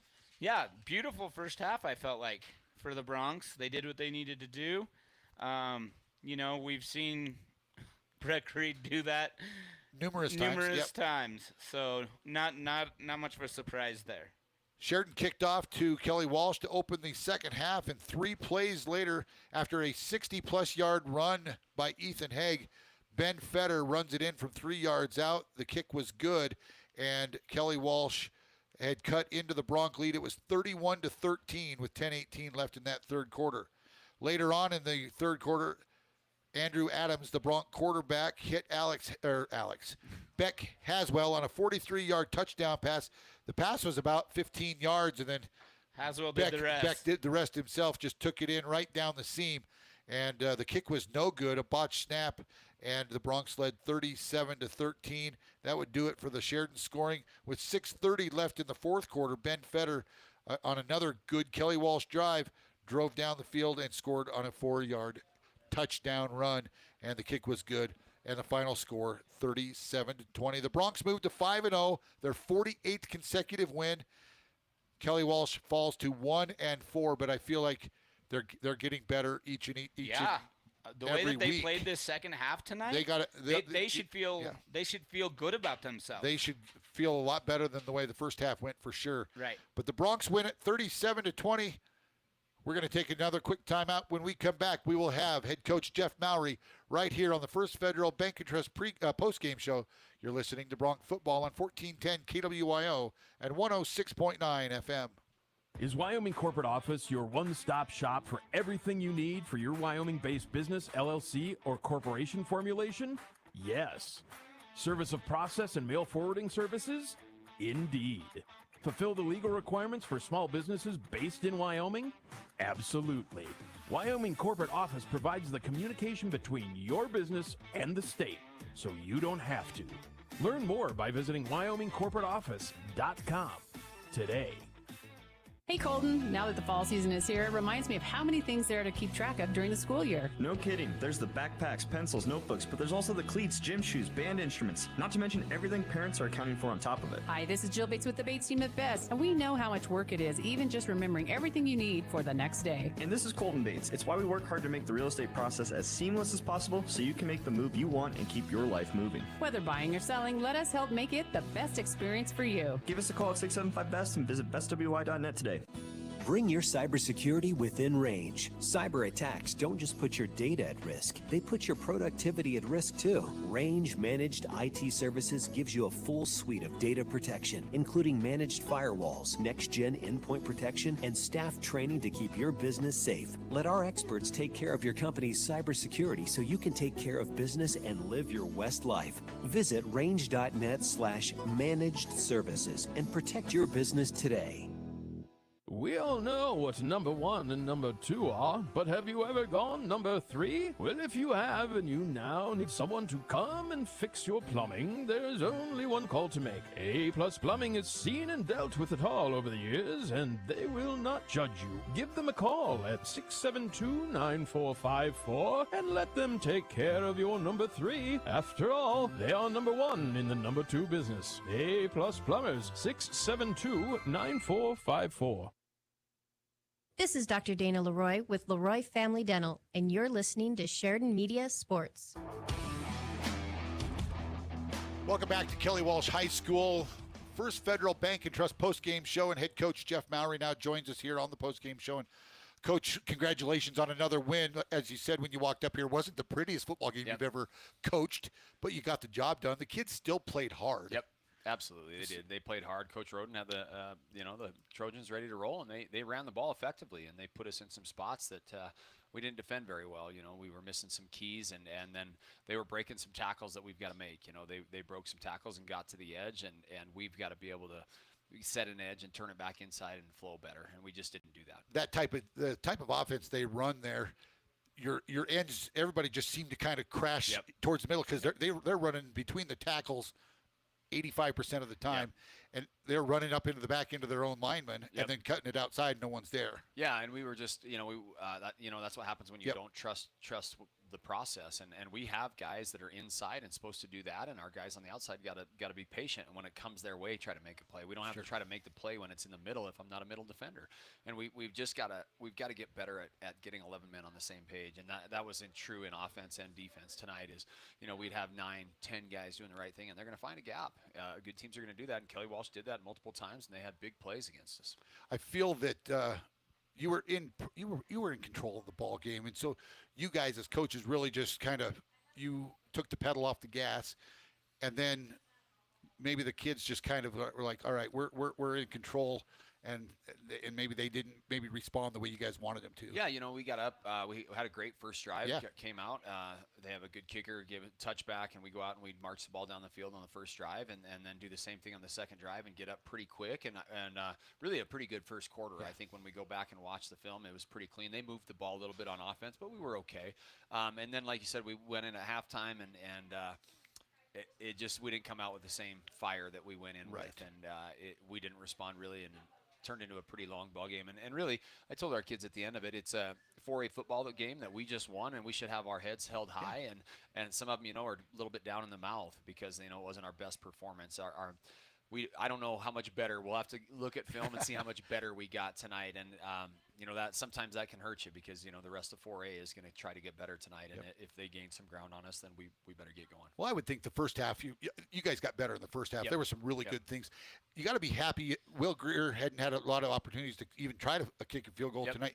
He banged that one right down the middle from 42 yards. I mean, that's a good play. He did, and we worked field goal this week in practice, and he wasn't super consistent, but pregame he was really consistent out there, kicking the ball well in pregame, and 42 is a pretty long field goal, and he went out and he did. He hit it, struck it well, and we held with Torrey tonight. It's the first game he's held, and so a different holder, and you're not sure how to go, but a field goal in a tight game can be a big thing, and so we really we'd prefer to go get a touchdown, but we had the opportunity to kick a field goal, and our team did a good job and stepped out there and nailed it.